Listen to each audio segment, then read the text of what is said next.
The homeroom teacher quietly asked us to look out for her, so that as her deskmate that I often brought two of, everything to save her pride. I'd often pretend things were buy one get one free. Little did I know that right before the college entrance exams, Shai stabbed me to death while screaming, "I'll get what I want on my own." Who asked you to give it to me? And you give me things that are exactly like your own. You just want everyone to know I'm living off you, don't you? I'm sick of your condescending attitude. Drop dead. All of you. I died in shock and agony, only to open my eyes and find myself back at the moment her homeroom teacher was giving us instructions. One. Shai's family isn't well off, and she's a proud girl. She won't accept the school's financial aid. Oh, I want you all to look out for her a bit more in your daily lives, that the homeroom teacher advised. Patiently. Okay. Teacher. A few students replied in scattered, half-hearted voices. Especially you by meow as Shawis deskmate. You should take extra care of her. Seeing that I remained silent, that the teacher singled me out specifically. But teacher, you said yourself she's proud. What if we try to help and she takes it as an insult? I asked, looking her straight in the eye. At the homeroom teacher was momentarily speechless, then retorted with righteous indignation. Well, can't you be a bit more tactful? Sorry. Teacher. But I'm here to study the college entrance exam is this semester. And I don't have the energy to look after someone else. How about I just switch seats? Whoever wants to can go sit there. Of course. The home room teacher wouldn't agree to that, since I was the wealthiest student in the whole class. The students called over were all among the better performers academically and came from fairly well-off families. By me out at how can you be so unkind to a classmate? It's just a little help. How much effort would it really take? Teacher. I'm just a student. Helping someone in need isn't my responsibility. If they won't even accept the school's assistance. Who am I to force myself on them? How can you say something like that? Fine. Whatever. Just go. You really have no sense of camaraderie at all. I couldn't wait to leave, but as I walked out, I could still hear them saying, all right, don't follow her example. It's fate that brought you together as classmates. So you should always help each other when you can. I snorted in derision and walked straight out. The college entrance exams are right around the corner. Time is so tight. And yet you're worrying about such trivial matters. No wonder after all these years as a home room teacher, the students you produce keep getting worse with each graduating class. When I got to the classroom, the other students were already hard at work, grinding through practice problems. I returned to my seat and seized every second, not sparing a single glance for Shai beside me, even when her pen ran out of ink. Her pencil tip broke and she sat there sighing. I didn't make a sound. It wasn't until she leaned over herself and said, "Bwy meow. My pens are useless. Can I borrow one?" I calmly put away the box full of new pens and replied, "Sorry, I don't have any extras." She stared fixedly at the box I had just stashed away. By meow. You have so many new pens right there, don't you? Oh, that I bought too many. I'm going to return them. Why do you want one? I can sell it to you at the original price, 10 yuan each. In the end, she turned away, embarrassed, and went to borrow one from someone else. Ugh, too cheap to spend your own money, but still have to borrow. How are you even going to pay it back? That's just freeloading. In my past life, when the homeroom teacher said that, I just went along with everyone else and agreed. Back in the classroom, seeing she is. Embarrassment that I took the initiative and gave her all my newly bought stationery. I even lied, saying it was a buy one get one free extra that I had more than I could use and it be a waste. So she was doing me a favor by taking it. They took it and used it without hesitation. But not only didn't say a word of thanks, they even wore an expression of utter humiliation at the time. Remembering my homeroom teacher's advice, I didn't make a fuss. I even wondered if I had done something wrong to hurt their pride. And now when I don't offer it, they come right out and ask for it. Is it that things that are handed to you on a silver platter seem cheap? Well, what you have to beg for is somehow sweeter given a second chance at life. I refuse to be that pathetic fool who delivers themselves to others' doorsteps anymore. If I ever let her get the slightest advantage over me, my life will have been a waste. Too. After evening study, I went back to the dorm, washed up, went to bed, and ignored everything else. You need proper rest to have the energy to study effectively. I vaguely heard my roommates talking. Oh, Shaway, you're out of toothpaste. Here, use mine. And here's some toner and moisturizer. This set is brand new. Never opened. Here you go. I didn't hear Shaw's reply, but I imagine she took it with a look of utter humiliation. I rolled over facing the wall and went back to sleep early the next morning. While my roommate was still asleep, I got up as I was washing up. Shaw came. In too, it was still a bit chilly and early spring, yet she washed with cold water. I pretended not to see and poured out all the water from the thermos. I wiped my face and neck clean. Feeling refreshed, then turned and headed to the cafeteria. It was no surprise at all. Shaw followed me to the cafeteria again. I ordered soy milk, fried dough sticks, and soup dumplings while she just got a bowl of plain congee with the complimentary side dishes. Neither of us said a word, and she deliberately sat right across from me. We're in the same class and dorm after all. It would have been rude for me to just get up and leave after finishing their meal. The two of them walked back to the classroom, one after the other. As we were almost there, I heard a voice call from behind. By meow. D, oh, you have some kind of problem with me? I turned around with a puzzled look. Why would you think that? So, why aren't you talking and why don't you care about me? She asked with surprising sincerity. I was at a loss for how to react. What do I owe you? Anyway, shall we? Come on. I'm just like this by nature. Besides, we're not even that close. We're seniors now. Let's just focus on our studies. With that, I just walked into the classroom by myself. In my past life, I acted like a total doormat. Whenever she needed something, I'd hand over mine without her even asking, then go buy a new one for myself later.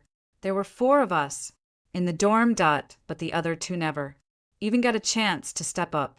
They just praised me for being generous and a great, supportive friend. The 3 of us, naive and gullible, were completely brainwashed by our homeroom teacher into thinking Xiaoyi's silence was just shyness. Little did we know she was using us all along, quietly nursing a grudge inside. Honestly, I can't stand exchanging even a single word with her in this lifetime. But who would have thought this person is the ultimate hypocrite? Absolutely insufferable during morning self-study that I had my earphones in, reciting English words, completely absorbed. Suddenly, my desk was knocked a few times. I looked up to see my home room teacher looking displeased by meow. Come with me to the office. I had no idea what it was about. When I got there, I found Shaway was also there, her eyes red and swollen, Clearly having cried. What's going on this time by meow. Didn't I tell you to get along with the new student and look out for her? Just look at what you've done. I was stunned. Teacher, what did I do? As her desk mate, you've been giving her the cold shoulder and didn't lift a finger when she was struggling. Remember? While studying is important, being a decent person is even more so. With an attitude like yours, what future do you think you'll have after graduation? The home room teacher's criticism had escalated into a personal attack. However, she at least had the decency to keep her voice down. Mindful of the other teachers nearby, I retorted loudly, Teacher, how am I being unresponsive? What kind of trouble is it that absolutely requires my help? And what's wrong with the way I conduct myself? Instantly, all the other teachers in the office looked over. The homeroom teacher's face flushed with anger. You're incorrigible. I can't get through to you. I'm calling your parents. Teacher, why can't you get through to me? If you're calling my parents, you should at least explain why you're having them come in. My voice was really loud, and just then the grade level head came over. What's going on here? 3. I jumped in to complain before my homeroom teacher could speak. SIR.my homeroom teacher said I ignore my classmates, that I don't help people when they're in trouble, that I have a bad character and that my studying is a waste, but I haven't done any of that. I don't even know what I did wrong. The teacher won't tell me. She just wants to call my parents. Ms. Wu, is this true? The grade level head looked at the home room teacher with suspicion. The home room teacher was momentarily at a loss for words. At this moment, Shawei began to sniffle. I'm sorry, teacher.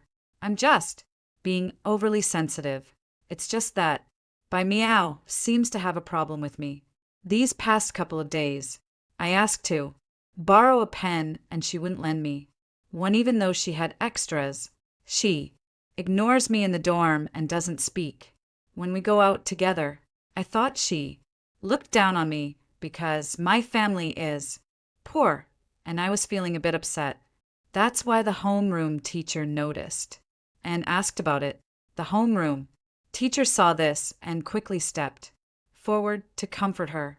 Shad, don't be upset. This isn't your fault.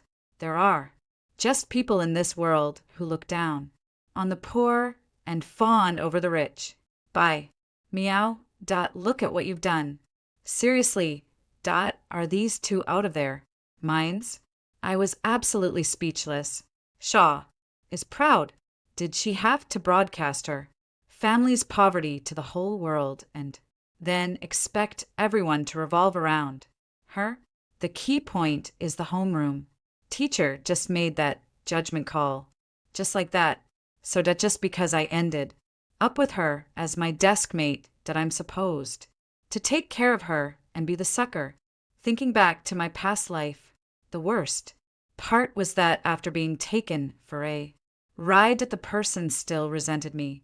What a lunatic. Clearly, the grade level leader also felt something was off. He cleared his throat. Miss Wu, how can you judge a student like that? Regardless, that we should at least hear what Bamia has to say. I cleared my throat. Teacher, those pens were all brand new and used. I was going to return them, but Shai said she wanted them. So I offered them to her at the original price. Then she changed her mind. What's wrong with that? After a whole day of studying, I'm completely exhausted. I just go back to the dorm, wash up, and go straight to sleep. When would I even have the time or energy to bother with anyone? Besides, she didn't pay any attention to me either. So how is this suddenly my fault again? As for when we were leaving, I was walking ahead and didn't even notice anyone. There's no school rule that says you have to walk backwards and greet every single person you pass. Is there after hearing this rebuttal? The homeroom teacher's face flushed red with anger. By meow, didn't we tell you all to look out for Shy? You should have been the one to take the initiative. Just look at your attitude. At this point, that even the grade level head couldn't stand it anymore. Teacher, woo, that you're clearly taking sides here. I think what Bias said makes sense. All right, this is all trivial. What's important right now is studying and preparing for the college entrance exams. Everyone, just go back. The grade level head put his foot down, putting an end to the whole farce. For the next few days, Shai and I entered a phase of simply ignoring each other. I asked the homeroom teacher a few more times to change my seat, but she just wouldn't budge. Every time she looked like she wanted to give me a piece of her mind, but with the grade level head sharing the office, she had to bite her tongue. It's just that during class, the homeroom teacher would always use me as a bad example, making sarcastic remarks. My roommate and other classmates asked me privately what was wrong, and I didn't hold back. In this life, I'm not going to be that poor sucker or unlucky fool anymore, and I shouldn't drag others down with me, right?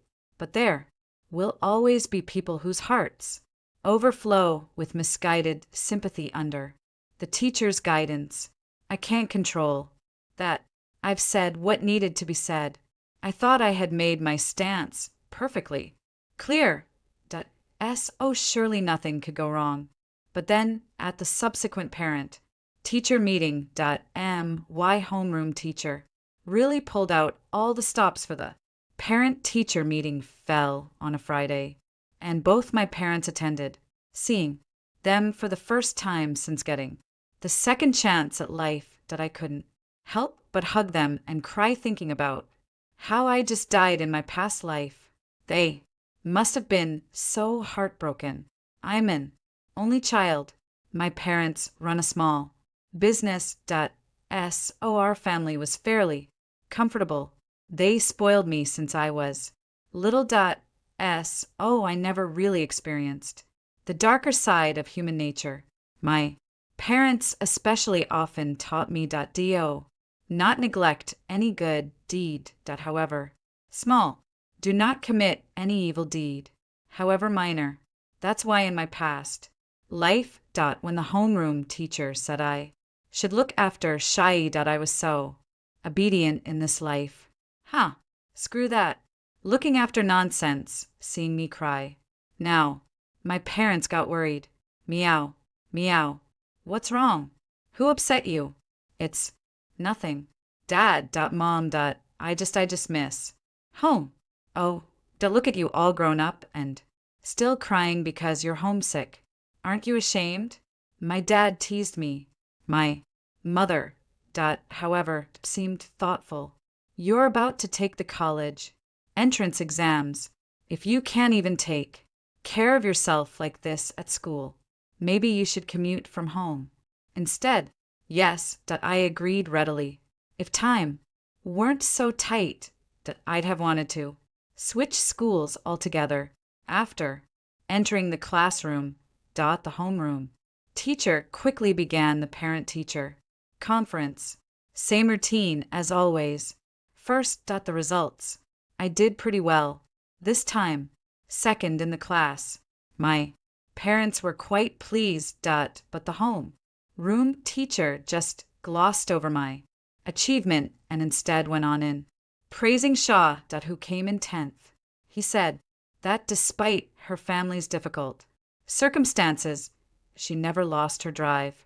She overcame the hardships and still managed to get that 10th place finished. Then he started with the passive, aggressive remarks, unlike some students who, despite good grades, show no willingness to help others, that kind of student won't amount to much in the real world. I saw Shaw's parents, an ordinary couple, flushed with Excitement. Clearly in full agreement with the homeroom teacher's words. My own parents and the others were a bit bewildered. But they still followed the homeroom teacher's lead and started clapping. Shaw and her parents stood up amidst the scattered, half-hearted applause and bowed in all directions. At this, I rolled my eyes and could only think of two words for them. Idiots. I thought the parent-teacher conference was over. As long as the homeroom teacher didn't single me out by name. I couldn't be bothered with her. The exams are only a few months away anyway. After that, I don't care what happens. But I never expected her to ask my family, and she always family to stay behind after the meeting. Then, right in front of everyone, she launched into a tirade against my parents. Mr. and Mrs. B. Meow. You really need to teach her child a lesson. Not only does she refuse to help her classmates at school. But she also leads others in ostracizing them. That's bullying. My parents were absolutely stunned by that statement. They looked at me. Then at the teacher, clearly not believing it.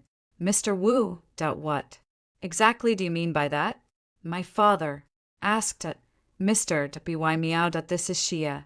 She's a financially disadvantaged student who transferred in this semester. And she's also your daughter's desk mate and roommate. Given her difficult circumstances. I asked her daughter to look out for her a bit more, but she just ignored her and has been spreading nasty rumors about Shai everywhere. Now the whole class has a problem with Shia because of your daughter. What a piece of work.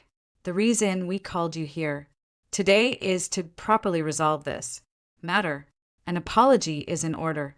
Furthermore, since Baya's actions have disrupted Shai's learning environment, appropriate compensation is also required. My dad was completely dumbfounded by this. He looked at me and asked what's going on. I can't believe it. I've been naive once before, but this kind of ridiculous statement from the homeroom teacher really takes the cake. The real kicker is that Shai and her family acted as if it was completely justified. I just don't get it. It's a classic case of moral blackmail from a past life combined with sheer hypocrisy. Back then, the homeroom teacher praised me in front of the whole class, saying I was not only a good student, but also kind and helpful to my classmates, so that I had my parents stay behind to give she is some financial support. I chimed in back then, and even though my dad wasn't fully clear on the situation, he agreed to it since it was just a small amount of money. I'm not having it this time. Has our homeroom teacher really thrown all decency out the window and is now openly helping them rob us 5? I can't even be bothered to argue with these idiots anymore. I turned to my dad and said, Dad, the grade level head knows about this. Let's go talk to him directly. Ignoring the homeroom teacher's attempts to stop us, I took my parents straight to the grade level head's office. After I explained the whole situation, the grade level head's expression became rather complicated. By Meow, I understand the situation now. I'll have a serious talk with your home room teacher. You can go back to class and focus on your studies. Like hell. I'm reassured. I didn't bring my parents here just to hear that. I laid my cards on the table with the grade level head teacher. I genuinely don't understand why our homeroom teacher always thinks I'm in the wrong and insists on helping the other party. They've targeted me over this issue more than once, and it's seriously disrupting my learning environment. The grade level head, considering my academic record, asked, So what do you want to do? Teacher, I'd like to switch classes and become a day student. That's the only way I can focus properly on my exam preparation. My parents were also putting pressure on them from the sidelines. After hearing the whole story, that what parent wouldn't be upset to have their child treated like that? In the end, that the grade had agreed to transfer me from class 3 to class 1 and arranged for me to become a day student as well. Unexpectedly, as soon as my homeroom teacher got the news, she rushed over immediately with Xiaowei and her family in tow. Head teacher, why are you transferring by MIA to class 1? She's the second best student in our class and will surely do well on the college entrance exam. If she leaves, won't that drag down our class's average score? Now the homeroom teacher is suddenly in a panic. I thought all she knew how to do is force people to be united, friendly, and help each other out of some misguided sense of charity. This was by Miao's own request. After considering the overall situation, I find it reasonable, the grade level head replied calmly, but the homeroom teacher disagreed. Head teacher, I haven't given up on educating a student with character like Baoa despite all the effort I've poured in. How can you just transfer her out like that? All my hard work would be for nothing, and she hasn't even made up for the harm she caused. Shocked at not knowing the full story before was one thing, but now that my dad knew exactly what had happened behind the scenes, he completely lost it.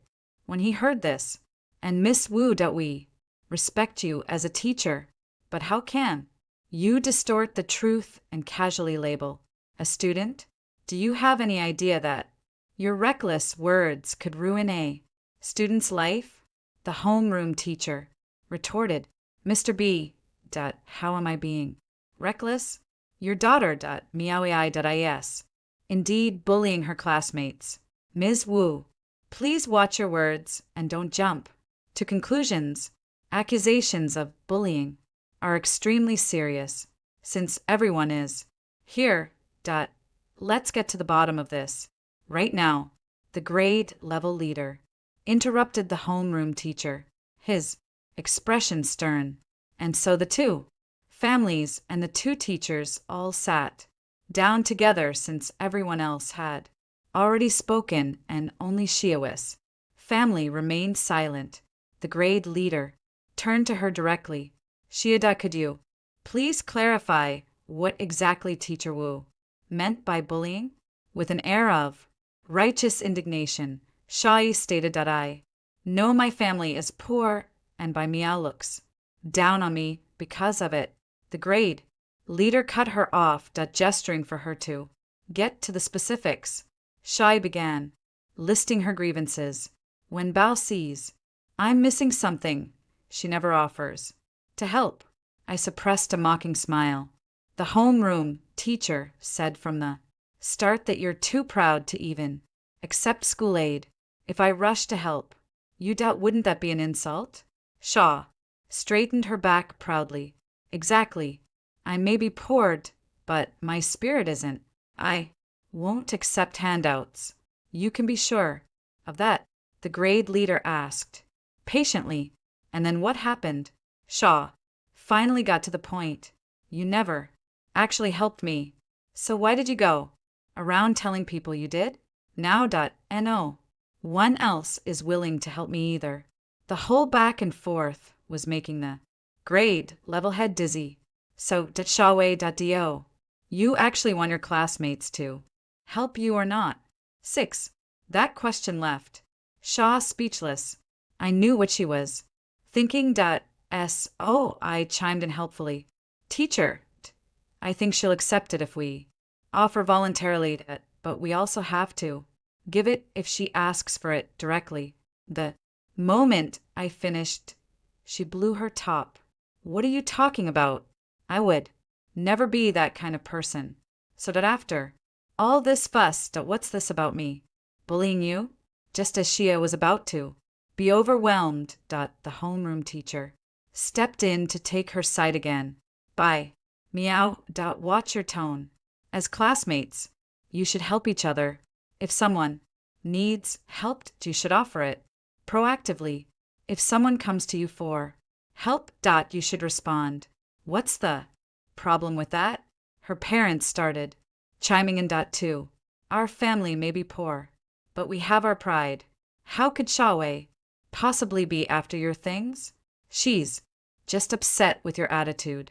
That condescending, dismissive attitude of yours is the real bullying. My parents weren't having it either. Was my daughter wrong? If you don't want it, then stop going on about it. You feel it's charity and it hurts your pride, yet you still expect her to give it to you, who can figure out what you people actually want.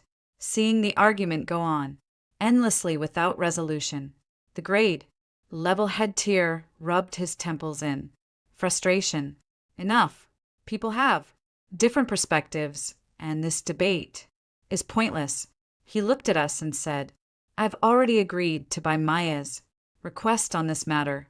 Teacher Wu, please don't raise any objections after all this drama. It wouldn't be good for anyone if they remain desk mates. Then he turned to Shia's family. I'm not entirely clear on what you're asking for. Could you please be more specific? Shawi's father said with an air of arrogance, just as Teacher Wu said. By must apologize to our Shah and compensate us for our emotional distress. My dad let out a bitter laugh.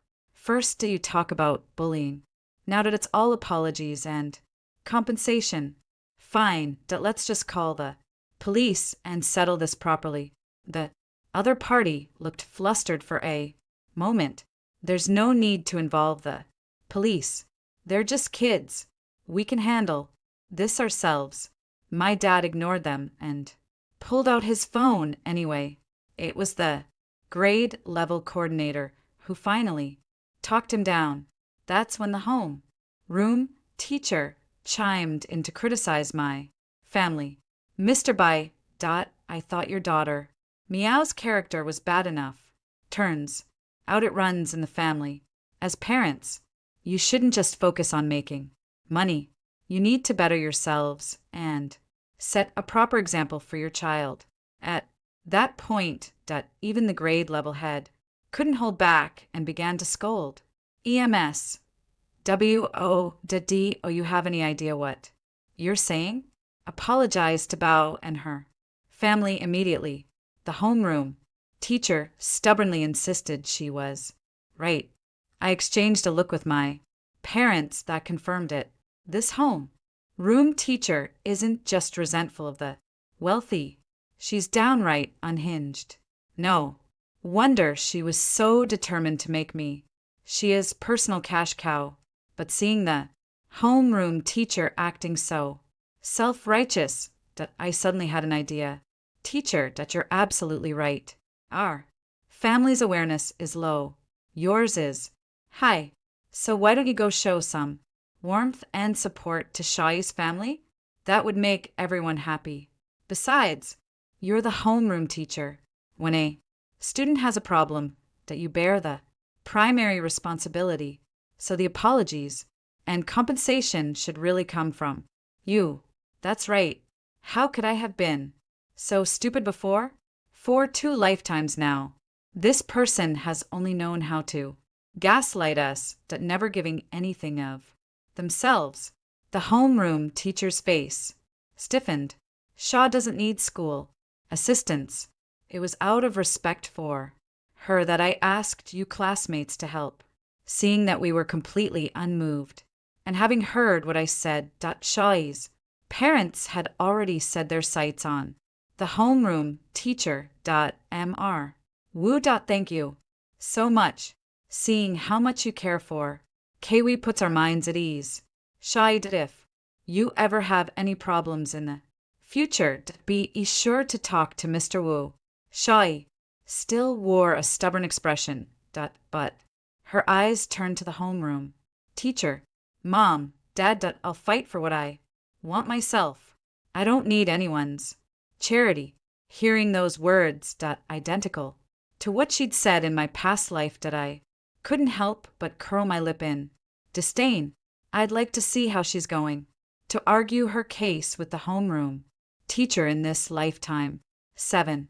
After that everything went smoothly for me. After transferring to class 1.my current homeroom teacher is much more reasonable than Mr. Wu. She is wholeheartedly dedicated to creating an excellent learning environment for us and never causes any trouble. The academic atmosphere in the class was incredibly intense, and in that environment, my grades improved even further. I scored first in the entire school on the final mock exam when a mess who found out she completely lost it. I heard she went to the grade level head to make a scene, claiming she was the one who taught me and demanding I be returned to class 3. Ever since the grade leader settled that dispute for us, he's had it in for a Wu. Now he won't even give her the time of day, bluntly stating that if she doesn't want to teach properly, they'll find someone else. That finally got a mess. Wu too. Quiet down. I also switched to being a day student. Not only do I get to go home regularly, but my parents take perfect care of me. Honestly, not having to stay in that dorm room has been such a relief. I'm in a much better mood, and I've even put on a bit of weight. It's just that whenever I run into my old roommates, that they don't seem to be doing too well. We bumped into each other after dinner that day and chatted for a bit. By meow. I'm still so jealous of you for not having to live in the dorms. My place is too far away. Commuting just isn't practical for me. Mita too. I was puzzled. What's the matter? Living on campus is more convenient for studying. Isn't that better? Their expressions instantly became complicated. Now we understand why you ignored Shia before. You warned us back, then and we didn't listen. What's going on? That can't be right. Last time Shia seemed to have her sights set on Mr. Wu. How? Is she causing trouble for others again? They went on. Our homeroom teacher used to ask us to look after her, and we really did our best. But she just took advantage of us and never showed any gratitude. Especially after what happened to you got out. We were really disappointed and started keeping our distance. But then she'd come up to us herself demanding this and that. If we didn't give in, she'd accuse us of looking down on her. And then the room teacher would force us to apologize. Damn, she's still pulling the same old tricks. Teacher Wu is just passing the buck again, isn't she? Thinking about how things ended for me in my past life, I felt a pang of sympathy and warned them that if it gets too much, just do what I did. Transfer to another class or change dorms. The college entrance exam is what really matters. They listened. Lost in thought. Later on, word got out that something major had happened in class 3. More than half the students had signed a petition to the principal, demanding the homeroom teacher be replaced. Their complaint was that she was emotionally manipulating students into forcibly helping poorer classmates, which severely disrupted everyone's studies. At a time like this, everything had to make way for the college entrance exams. The principal immediately removed Miss Wu from her post and told her to stay home for a while. When the notice was issued, Miss Wu broke down in the staff room, crying and making a scene until security was called to escort her out. My 2 former roommates eventually managed to switch dorms. As for Shiad, she became genuinely isolated by her classmates. It wasn't exactly bullying. Who had the time for that? Somehow or other. She and Mr. Wu ended up getting together. She was supposed to stay home, But Mr. Wu, using the excuse of looking after Shaw, kept coming to school every other day, seeing she wasn't causing trouble. The principal just told the grade level head to keep an eye on her and make sure she didn't disrupt the other students. Then I saw Mr. Wu, just like my past self, eagerly showering Shy with all sorts of gifts and attention. He even urged her to do well on the exam, to really show up as so-called bad students with poor character.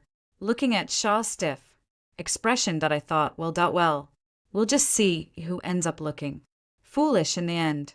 8. After that, I didn't have the luxury of watching the show. Nothing in the world matters more than the college entrance exam. However, I still ran into Shia's family and Mr. Wu when entering the exam hall. Mr. Wu was carrying a bunch of things for Shai, chattering away about who knows what she is. Parents stood off to the side, looking almost like outsiders. I hadn't planned on going over, but they were blocking the doorway. But the moment I walked over, those people spotted me. Teacher was suddenly puffed up with self-importance by meow. So what if you got first in the mock exams? Grades are just one part of life. What matters most is character. A cold-hearted person like you who shows no care for your classmates will never amount to anything. Then he turned to praise Shia. Our Shai is the best, rising to the challenge and adversity. Even though she's from a poor background, she strives hard. Now that's a positive attitude towards life. Shaw played along, wearing a proud expression. I paused for a moment, thinking, why pass up a chance to put someone in their place? Teacher Wu, what was Shai's rank in the mock exam again? I remember it was around 100th in the grade. Right? That level should be enough for a third-tier college, shouldn't it? Will you be helping out with the tuition fees when the time comes? Then, ignoring teacher Wu's livid expression and Shai's look of humiliation, I calmly walked into the examination hall.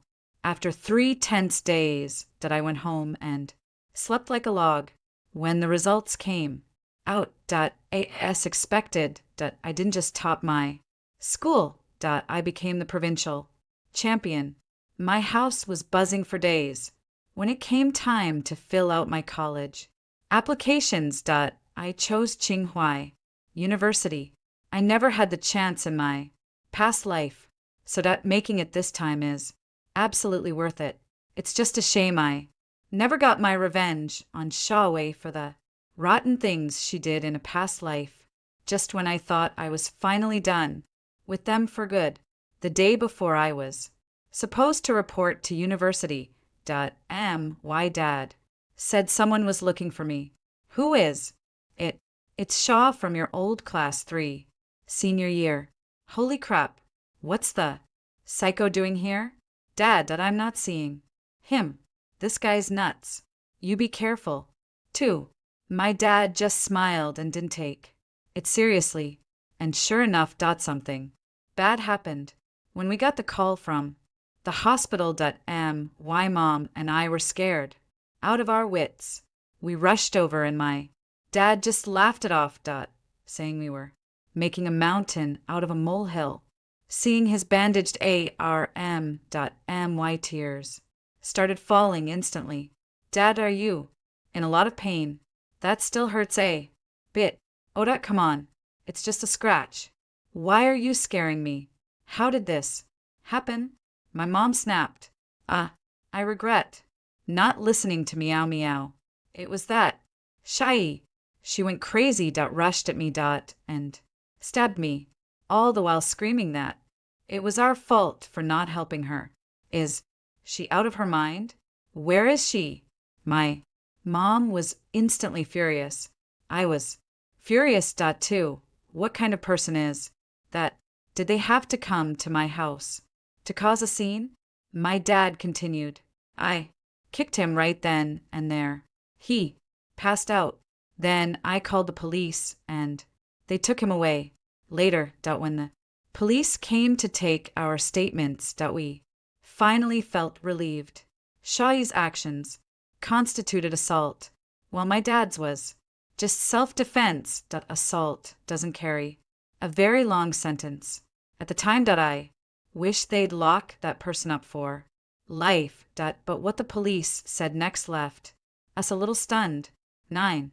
It turns out my dad wasn't the first victim. Shaw had already stabbed Teacher Wu before him.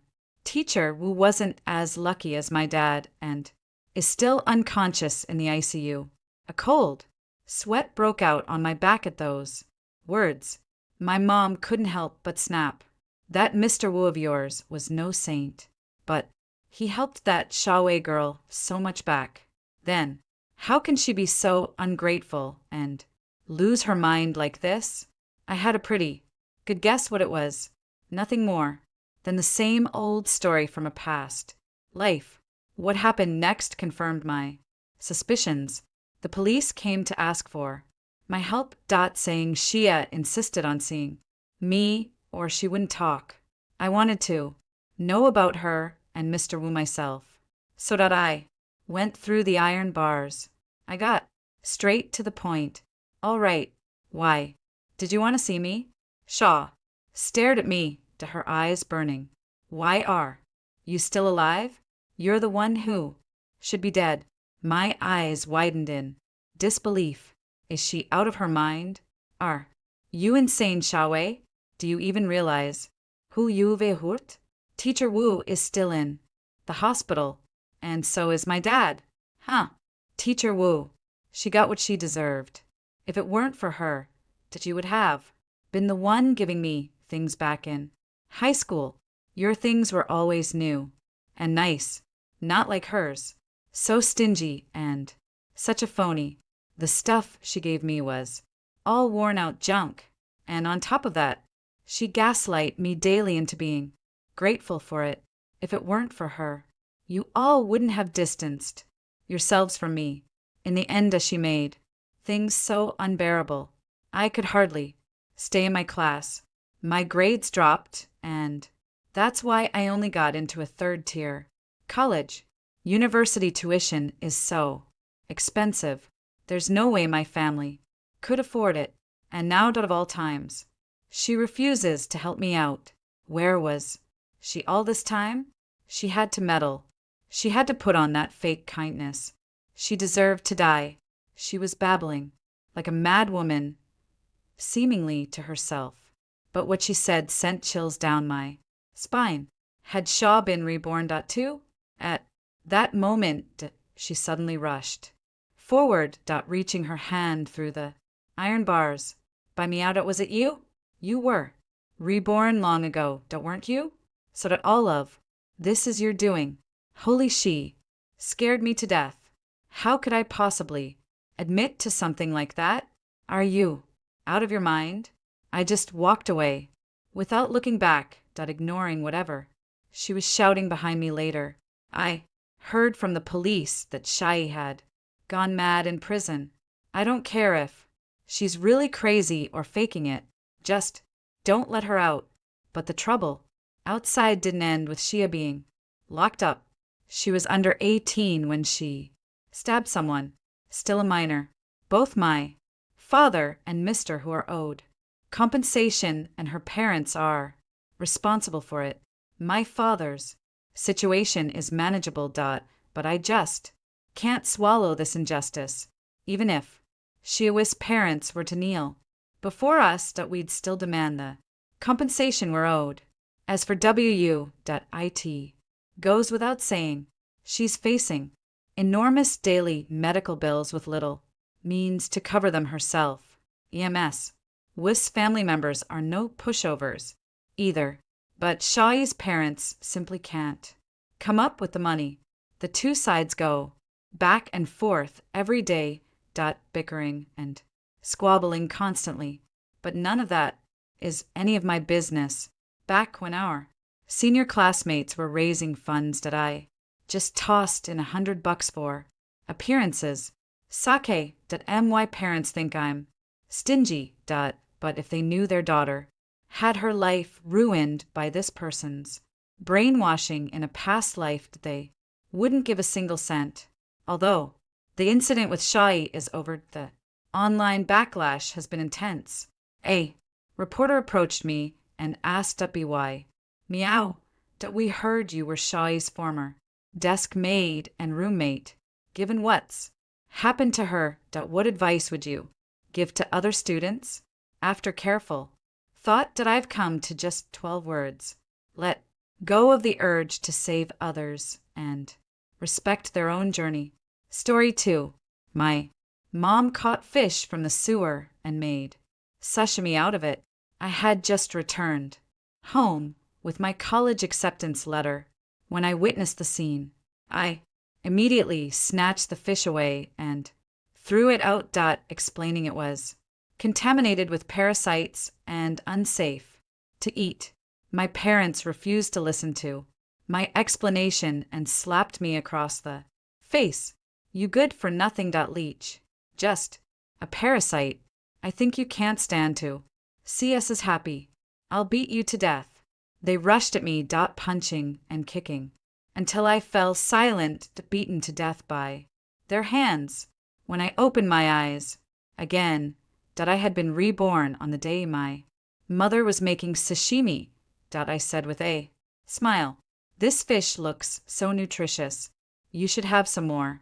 As soon as I stepped inside, my mom was proudly showing off her catch. What a steal. Today, Lisa's husband found all these fish while cleaning out the drain. And I immediately asked her for a few. Just look at these fish. I've never seen anything like them. They must be some fancy breed. I glanced at the large, repulsive catfish in the iron basin.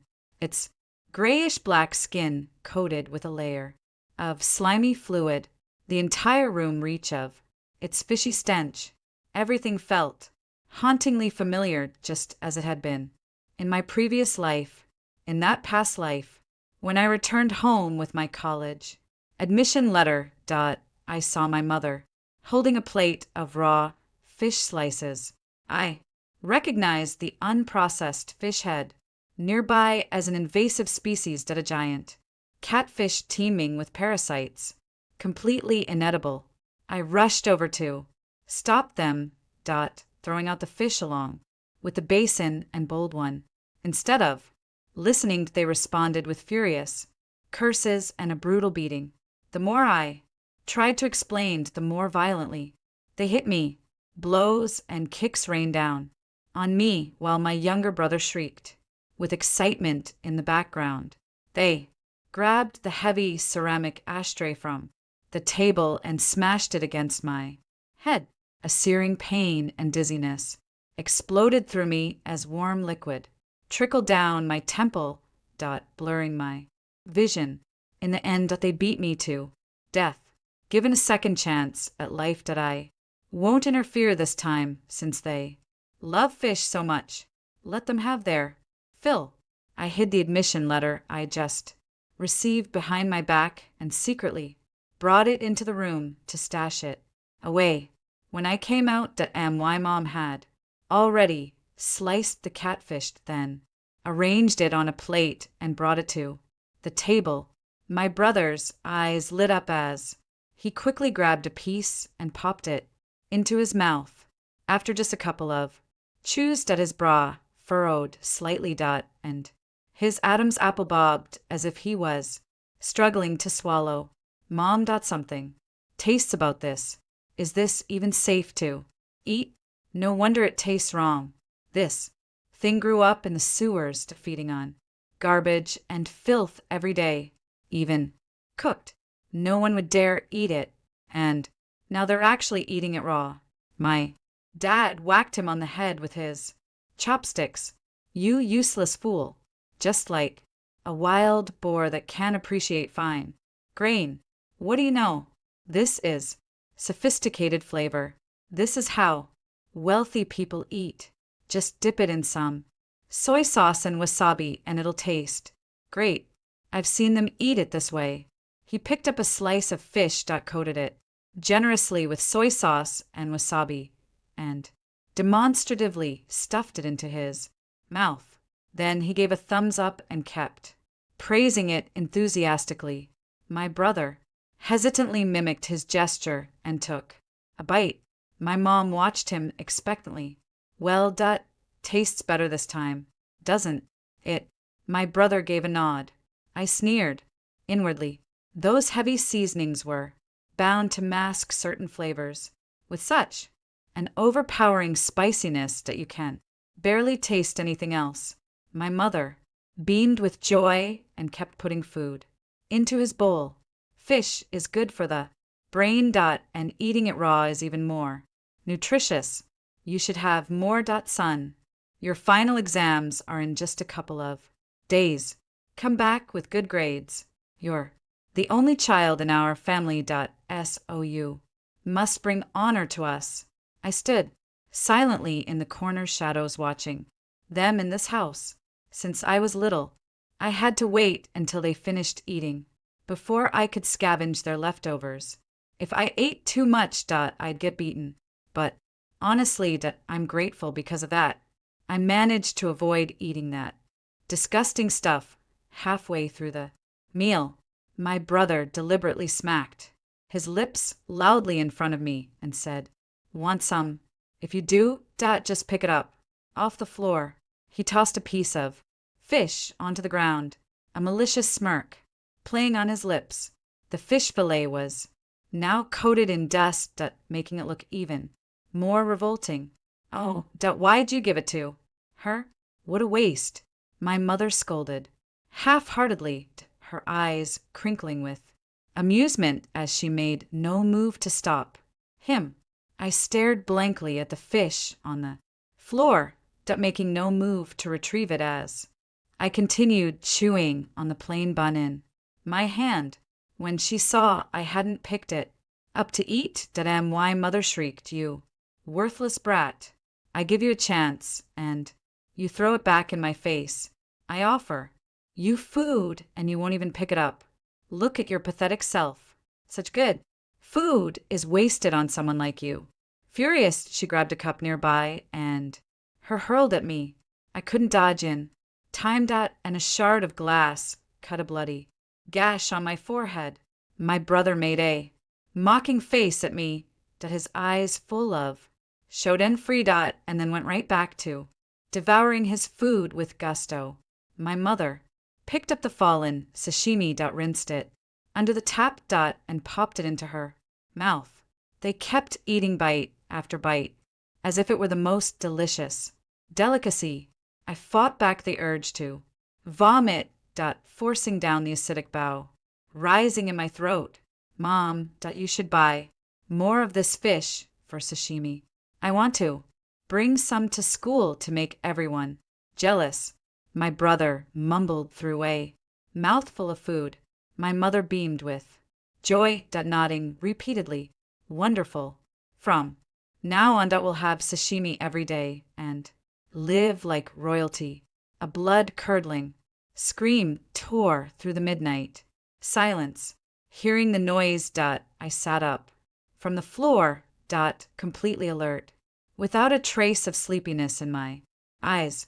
When I arrived, my younger brother was clutching his stomach and writhing incessantly on the bed. My mother was frantically pacing around in a panic. I put on my faded, washed-up coat and asked them, "Mom, Dad, Felix, what's going on? Do you need me to go buy some medicine?" My arrival was like a lit fuse, instantly igniting all of my father's pent-up anxiety and rage. He whipped his head around, spraying spit as he yelled, "Then what the hell are you standing there for? Quit gawking like a wooden post. Get the hell out and buy the medicine now." He pulled out a few crumpled bills and tossed them at me impatiently. "Useless burden. All you ever do is ask for money." A torrent of vile insults rained down upon me. Ignoring him out of habit, I picked up the money from the floor and walked out. The door.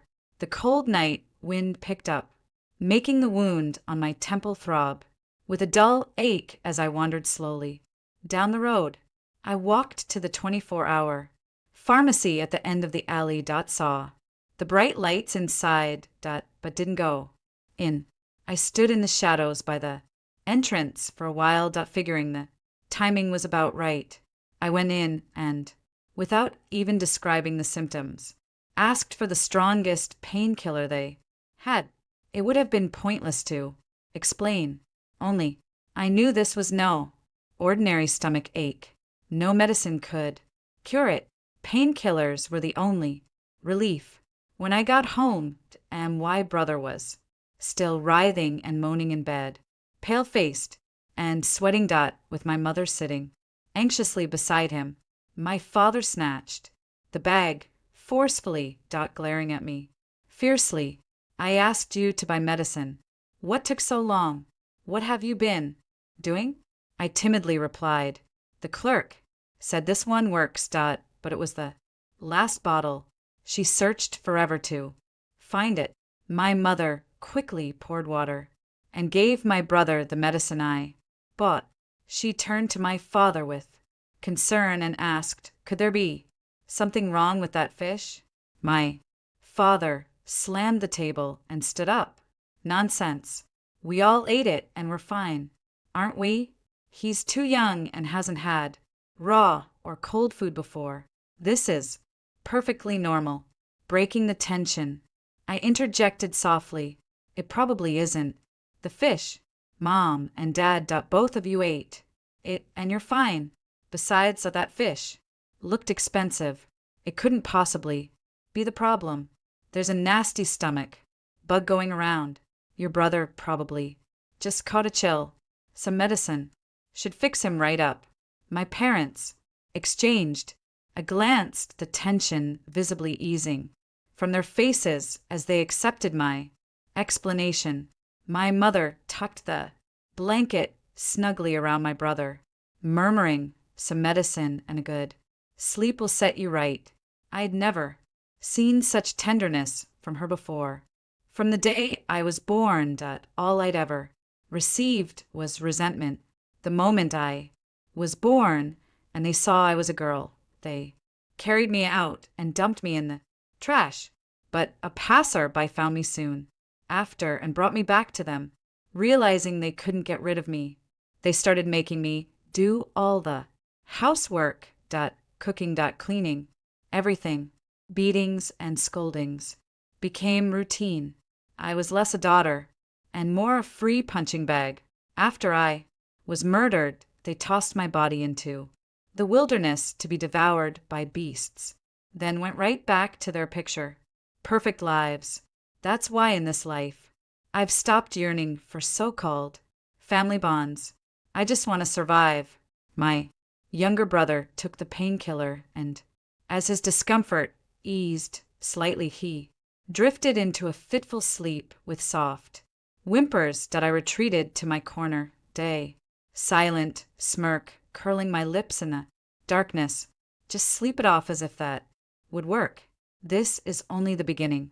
They finished all the fish Lena gave them in under 2 days. I'll go ask Lena for more. She's got plenty of fish left. My mom eagerly went out with a basin. Before long, she returned fuming with anger, seeing the empty basin in my mom's hands. Why Dad frowned. Didn't you go to get the fish? Where is it? She plucked down on a stool in a huff. That old lady wouldn't give it to me. They kept saying the fish was full of parasites and would kill us if we ate it. Refused to give it to me, no matter what. They didn't even bother making up a convincing lie, treating me like a 3-year-old, as if I'd believe that nonsense. She grew angrier with every word, spitting viciously on the ground. What a load of crap. They're just being greedy now that they've had a taste. Fine if they won't share. We'll sneak into the drainage ditch tonight and catch our own. That night, my parents shuffled out of bed, grabbed a large metal basin and slipped out with a flashlight in a net. I slept on the frigid storeroom floor with nothing but a thin tattered cloth beneath me. The storage room had no door, just a tattered curtain that allowed me to see what was happening outside. They didn't return until daybreak, covered in mud, struggling to carry something in between them. It looked like a good haul. A large basket filled with at least a few dozen fish. We've hit the jackpot. My mother panted, her voice hushed, but trembling with barely contained excitement. I can't believe there were so many hiding in that ditch. All bunched up together like a bunch of fools. My dad was completely worn out, too. He sat down the metal basin and wiped the sweat and mud from his face. The smell is just too strong. It's giving me a splitting headache. My mom immediately got worked up again. That Lena is just awful. She had all these fish, but deliberately kept them from us, trying to hog them all for herself. Well, sir, her right. We don't need them anymore. We'll have plenty of fish to eat from now on. They were so excited. All night, they couldn't stop grinning. At breakfast, to my surprise, my mother scooped out several pieces of fish and placed them in a bowl before handing it to me before I could even process it. Her eyes were like two icy daggers, piercing straight through me. Her voice was utterly devoid of warmth, carrying only a naked threat. I'm warning you. Don't you dare tell anyone we're eating fish from the sewer. If I find out you've breathed a word of this to anyone, I'll skin you alive. She spat out those last words through gritted teeth. It suddenly clicked. No wonder. They were so generous today, giving me their precious sashimi. They just wanted me to keep their secret. They're afraid I'll tell others and someone will snatch their fish, too. They can rest easy. Let those pests have the fish. I wouldn't wish that on anyone else. My brother yelled in protest. Mom, why are you feeding that worthless girl? She doesn't deserve to eat this. It should be mine alone. He struggled to snatch the fish back. My father glared and stopped him. We have plenty of fish now. She can have these few pieces. When the fish was placed before me, the overpowering fishy smell made me instinctively recoil. It's happening. Realizing I had overreacted, I quickly put on an obedient demeanor. Mom, such precious food should be for you. All the good things belong to you. I don't deserve them. I'll just have a stanidbun. Being full is more than enough for me. My mother turned her head to look at me. The ferocity on her face gradually settled, transforming into an almost satisfied scrutiny. Now that's more like something a decent human being would say. At least I didn't waste my mercy all those years ago when I decided not to toss you in the trash and let you live. I froze for a second, even though I was used to this kind of talk. Hearing it still made me feel a pang of hurt I couldn't control. That evening when my younger brother came home from school, he just threw his lunchbox on the floor. Fish and rice scattered everywhere, splattering all over the place. An indescribable smell instantly filled the air, a mix of fishy odor and some subtly sour rotten scent. Mom, what on earth is this stuff you packed for me? There, saying the fish I brought is smelly and disgusting and that it's not even real sashimi. My mother frowned with clear displeasure. What would a bunch of country bumpkins know about fine food? They're just jealous you get to enjoy such high-quality sashimi. I quietly walked to the corner, picked up a broom, and started cleaning up the mess. What is this if not sashimi? Look at your father. He's been so much more energetic since eating it. I scoffed inwardly. My father certainly had been energetic. Lately, these past few days, his trips to the bathroom had noticeably increased. Sometimes I could even hear his hurried footsteps in the middle of the night, but I didn't say anything more. My younger brother hesitated, asking with a mix of doubt and curiosity. But Max said, the sashimi his parents give him doesn't look like this. He told me he's never seen grayish-white sashimi like mine before. Margaret's pupils contracted, almost imperceptibly. The next second, her tone turned resolute, brimming with the pride of someone revealing a hidden truth that's just artificially farm stuff, pumped full of dyes. It's bad for your health if you eat too much. Ours here. This is the real mark of pure wild quality. No additives or questionable ingredients. Max's parents are fooling him. Passing off cheap imitations is real sashimi. What we have is the genuine article, a rare variety. My brother's face lit up with a triumphant glow, all traces of his earlier humiliation vanishing as an urgent need to prove himself took over. Then I'll bring it again tomorrow. I want to show. Then we can eat sashimi every single day. Of course, dear. I'll cut the most beautiful slices for you tomorrow. My mother beamed with delight as if she just won some major victory. Early in the morning, she cheerfully handled the fish in the kitchen, humming an off-key tune. She deliberately sliced the fish thinly, arranged them into a flower shape, and placed them in my brother's lunchbox. Today I'm going to make those little rascals' jaws drop, she mused, admiring her handiwork with satisfaction. Suddenly, a loud noise shattered the tranquility. Open the door. Open it right now. A woman's furious roar came from outside, accompanied by pounding so violent it seemed about to shatter the door. The sound was so loud it made the doorframe tremble. I opened the door, but before I could say a word, a woman charged forward and nearly collided with me. I demand an explanation from you today. The commotion drew neighbors over, and several were already gathered in the hallway, craning their necks to see what was happening. My son started having stomach pains right after eating the sashimi from your place yesterday. We took him to the hospital and found out it's a parasitic infection. She waved the medical report from the hospital visit, adding, the doctor said it was caused by eating contaminated food. My expression shifted slightly as I glanced at my mom. My younger brother hid behind her and whispered. Max said my sashimi tasted different from what he'd had yesterday. We got into an argument. SOI shoved a piece into his mouth.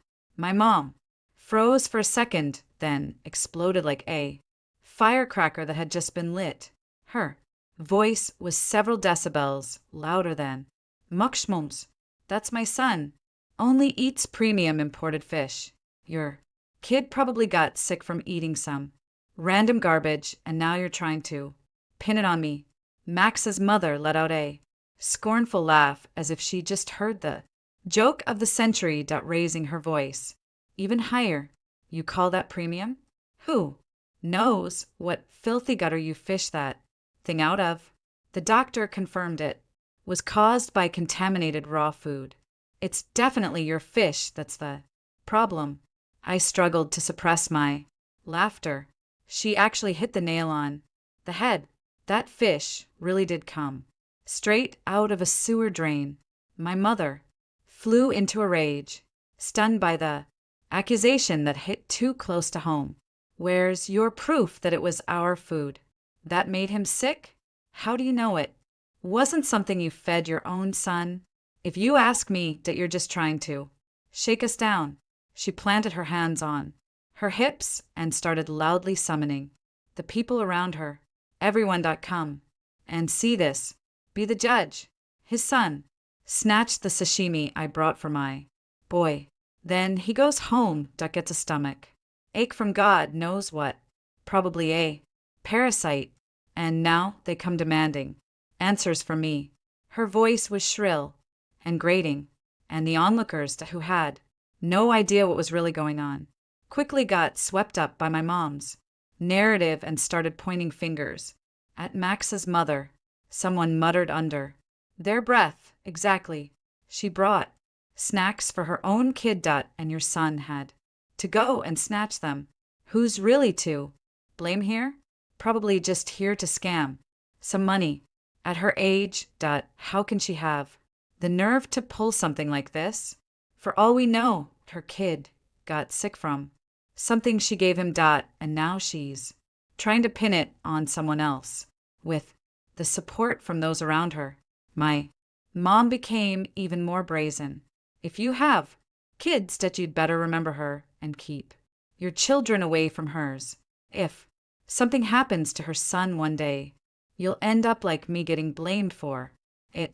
Max's mother was so angry her face turned bright red. And it took her a long moment to choke out a single sentence. Then tell me where you bought this fish. And I'll go confront the seller. Hearing this, my mother's unreasonable demeanor instantly deflated. She avoided eye contact, visibly flustered. Why should I tell you? Her voice noticeably weakened. Your son chose to eat it himself. My son ate the same thing and he's fine. If your son got sick, that's his own problem. No one else is to blame. As if afraid Max's mother would press further. My mom slammed the door shut, cutting her off completely. The noise outside continued, unabated. My mother stood rooted to the spot, chest heaving, her face alternating between flushed and pale, clearly still shaken. I stepped forward in faint comfort. Mom, don't worry too much. Her son probably ate something that didn't agree with him. It's got nothing to do with us. Just ignore her. She shot me an annoyed glare. No, kidding. It's not the fish's fault. She's just a shrew. What does it have to do with me if she gave her son the wrong thing to eat? Though her words were defiant, the fear on her face gave her away. She was restless all afternoon and didn't calm down until my dad came home that evening, when she finally told him what happened. Gordon, you don't think there's actually something wrong with that fish, do you? Last time Felix ate it, he had the same reaction and still hasn't fully recovered. My father snapped. That's absolute nonsense. Her kid is just being overly sensitive. Doesn't deserve to eat something this good anyway. What got sick from eating it? She's just trying to scam us now that our family is doing better. I've seen plenty of these low lives before. 3. If it were really as bad as she claims, we'd all be dead by now after eating so much of it. But look at us. We're perfectly fine, aren't we? I let out a soft chuckle. Their bodies were already riddled with ailments. It's just that the symptoms haven't fully manifested yet. Like a ticking time bomb. Counting down to the moment of detonation. A few days later. My parents also began showing mild symptoms. But they all chalked it up to weather changes or stomach flu. They absolutely refused to consider that prized premium sashimi they were so proud of. My younger brother's condition kept fluctuating during the meal. He was doubled over with stomach pain and tearfully said he never wanted to eat sashimi again. My mom snapped at me. This is nutritious. You need brain food. You have to rank in the top 10 for your finals. She firmly placed a few more slices of raw fish into his bowl. That night, my younger brother developed a fever, his body burning up, followed by severe vomiting and diarrhea. He even vomited strands of yellow-green bile. He cried out in pain from the muscle aches, joint pain, and headache all over his body. At first, it was just a slight fever, but before long, his temperature had soared past 40 degrees. None of the medications we gave him worked. His fever kept climbing relentlessly. Gordon, come quick. Something's wrong with Felix. Mom's voice cracked with unmistakable panic and tears. She kept dabbing his forehead and body with a cold towel. My dad was in no condition to help anyone else himself, clutching his stomach and making constant trips to the bathroom. His face unnaturally pale. He brushed it off casually. It's just a fever. No big deal. Probably a bad case of stomach flu. If it doesn't get better, we can take him to the hospital tomorrow. My mom grew anxious. Why wait until tomorrow? Get the car now and take us there. My dad snapped impatiently. Going now is pointless. The hospital will just prescribe some medicine that won't even cure it. He took the thermometer from his younger brother and held it up to my mom's face. See that the fever's already gone down a few degrees. It's nothing serious. So stop overreacting. The reading had indeed dropped by 0.1 degree, but it was still around 40 degrees. My mother leaned and squinted, and deluded herself as she agreed. Yes, yes. It does seem a tiny bit lower. The red part isn't as long now. Maybe the medicine is just starting to work. Late at night, I was jolted awake by some noise, but didn't get up right away. It wasn't until my parents' groans became distinctly audible that I sluggishly made my way out of the room. The moment I stepped inside, the sight that greeted me was utterly revolting, and indescribable stench permeated the entire room. My parents lay twisted on the bed, limbs contorted, surrounded by a foul mixture of vomit and excrement. My younger brother was in the worst state, barely able to make a sound as he convulsed weakly. I stood frozen, watching their agonizing struggle with a blank expression. The memory of being beaten to death in my past life flashed through my mind, vivid as yesterday. My father saw me come in and weakly cursed. You little brat, what are you standing there for? Get me to the hospital now. My mother had already lost consciousness and collapsed to the side. Help! My brother moaned weakly, blood trickling from the corner of his mouth, ignoring him. I picked up a nearby stool and placed it by the door. I sat in the chair, watching the tragedy they had brought upon themselves unfold step by step. Only when the others had nearly lost consciousness did I rise, walked to the doorway, and take a deep breath of the crisp night air. I froze for a moment. Calmly, I picked up the phone and dialed the emergency number. The ambulance arrived quickly, loaded them inside, and rushed them to the hospital. The emergency room lights glared in unsettling red, while the clock on the wall ticked away with agonizing slowness. Alone on a plastic chair in the corridor, I breathed in the stale air, the sharp scent of disinfectant, doing little to mask the underlying odors of blood and vomit. The emergency room door swung open and a doctor emerged with a grave expression. Is the patient's family here? I stepped forward and replied, I am. His piercing eyes scrutinized me. What happened? Why did it take so long to bring the patient in?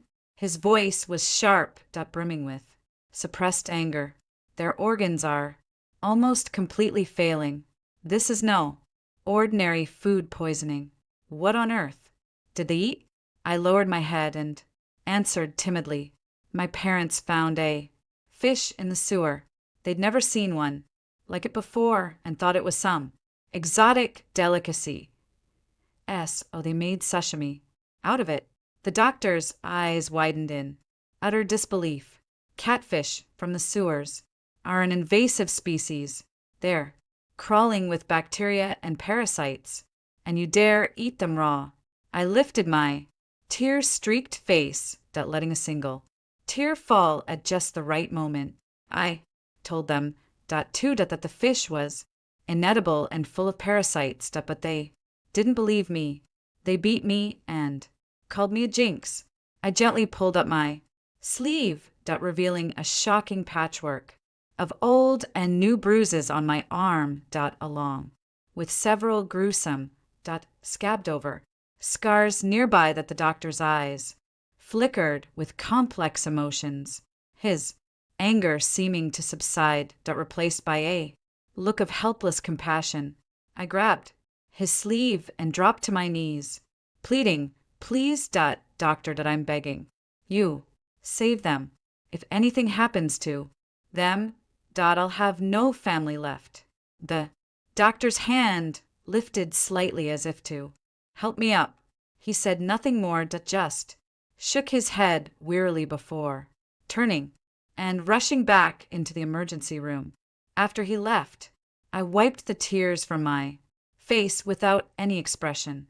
I returned to my chair and waited quietly, my mind completely calmed, even with a hint of cold mockery. The wait felt incredibly long, and the lights in the corridor flickered on and off. I don't know how much time had passed when the emergency room door opened again. I rushed forward anxiously. The doctor avoided my gaze and said in a low voice, "The situation is very grim. The parasites and toxins in that fish have caused multiple organ failure. We're doing everything we can to stabilize the patient's vital signs. We've done all we can in this situation. You need to prepare for the worst possible outcome." I remained silent, but inwardly I was overjoyed from the moment they swallowed those raw fish slices, contaminated with sewage filth. This outcome was inevitable. I never actually thought they would survive. Putting on this performance here is just for show, fulfilling the final duty of a beautiful daughter to make everything seem reasonable. They've eaten so much of that fish. Toxins and parasites have long seeped deep into their bones. Even if Wacho himself were reborn, he couldn't save them at that moment. The color drained from my face. My lips trembled and tears fell in big drops. "Doctor, can I go in? I just want to see them. Please, least let me say one more word to them." The doctor gave me a pitying look, then let out a deep sigh, as if conceding defeat, and gave a slight nod. "You can go in and see them now." His voice was heavy with exhaustion, but be prepared. They don't look much like the people you remember.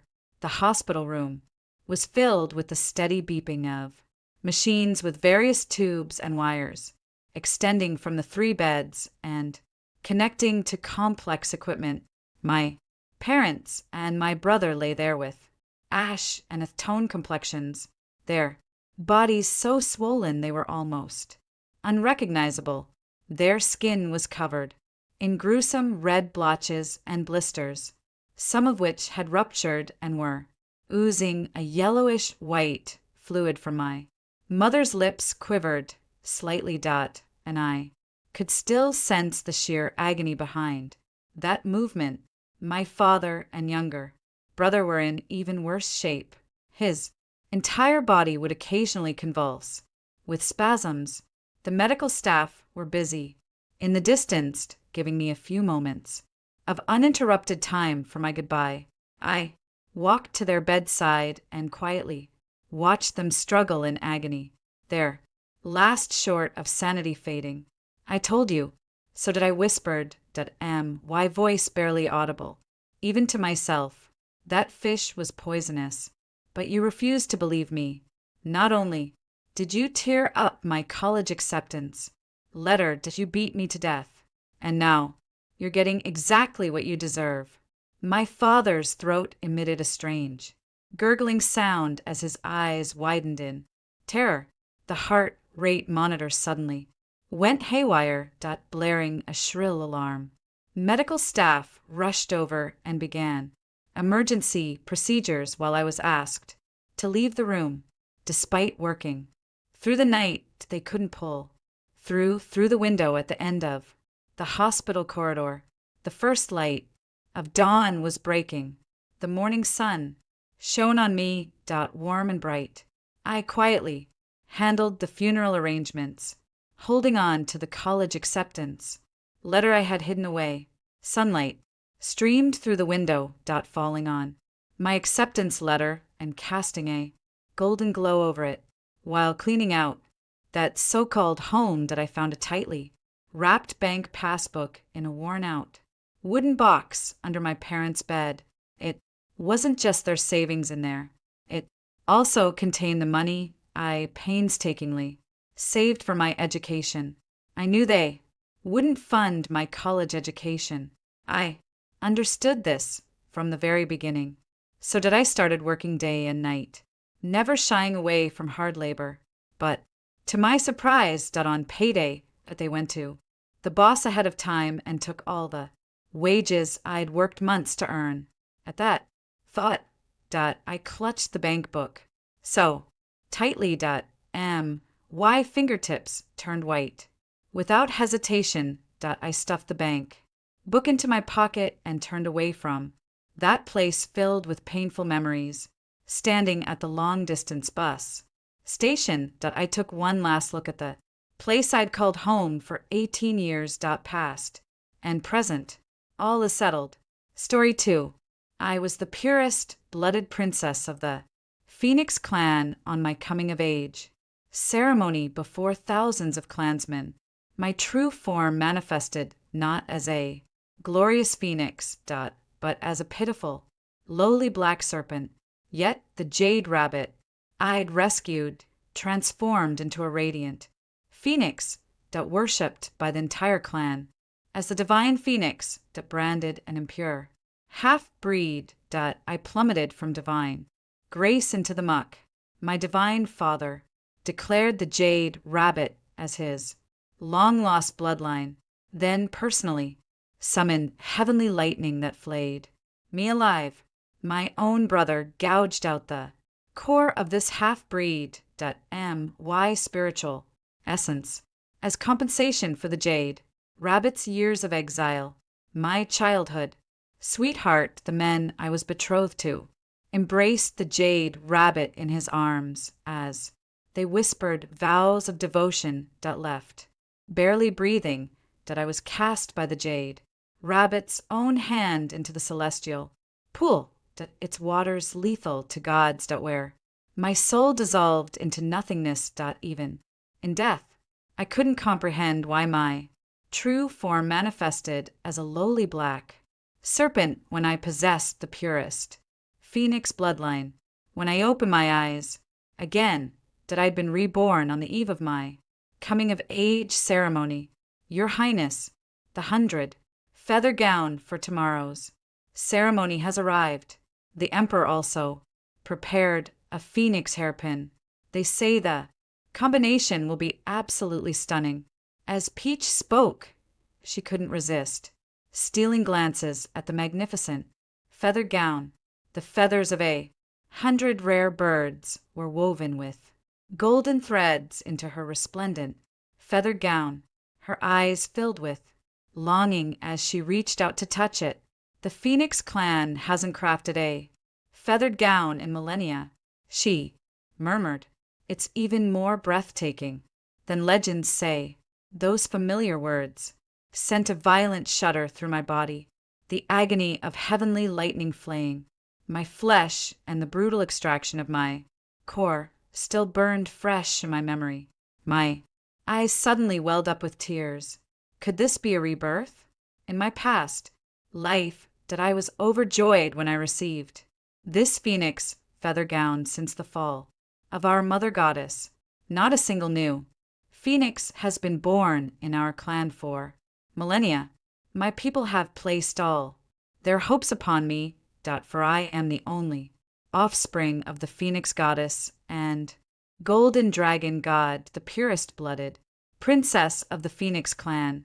On the eve of my coming of age ceremony, the entire phoenix clan pulled their resources to present me with the sacred feather gown, symbolizing my phoenix heritage. I couldn't tear myself away from its beauty, eagerly donning the feather gown for my rite of passage before the eyes of countless clansmen. When I revealed my true form, I actually transformed into a pitch-black snake. The crowd gasped in horror. My divine father darkened his expression. Do you know what this is? No time for games at such a crucial moment. Show your true form at once. Stunned myself, I writhed in serpentine coils, desperately channeling my magic. Yet no matter how many times I tried it, I remained nothing but a black snake. Just as I channeled my magic for the 99th time, a crystalline phoenix cry pierced the heavens. I stared dumbfounded. It was the very moon rabbit I'd rescued. With my own hands, her body erupted in golden radiance as iridescent feathers materialized. She was transforming into a phoenix. The crowd prostrated themselves, worshipping the rabbit as a divine phoenix, while branding me an impure-blooded mongrel.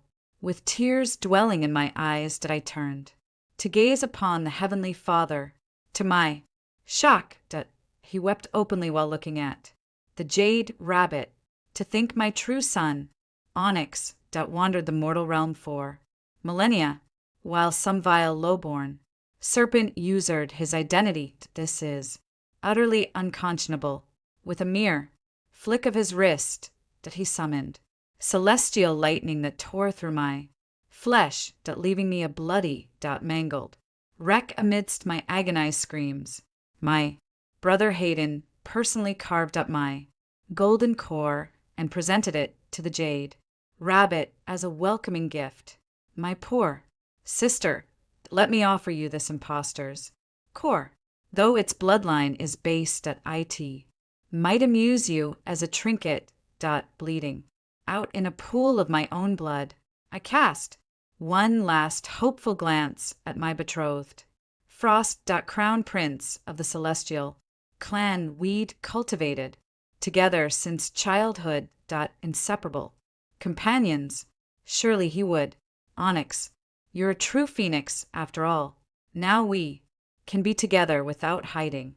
Frost, who always maintained an aloof demeanor, was actually smiling as he cradled the jade rabbit in his arms. At this very moment I'm enduring agony that sears my bones and scorches my soul.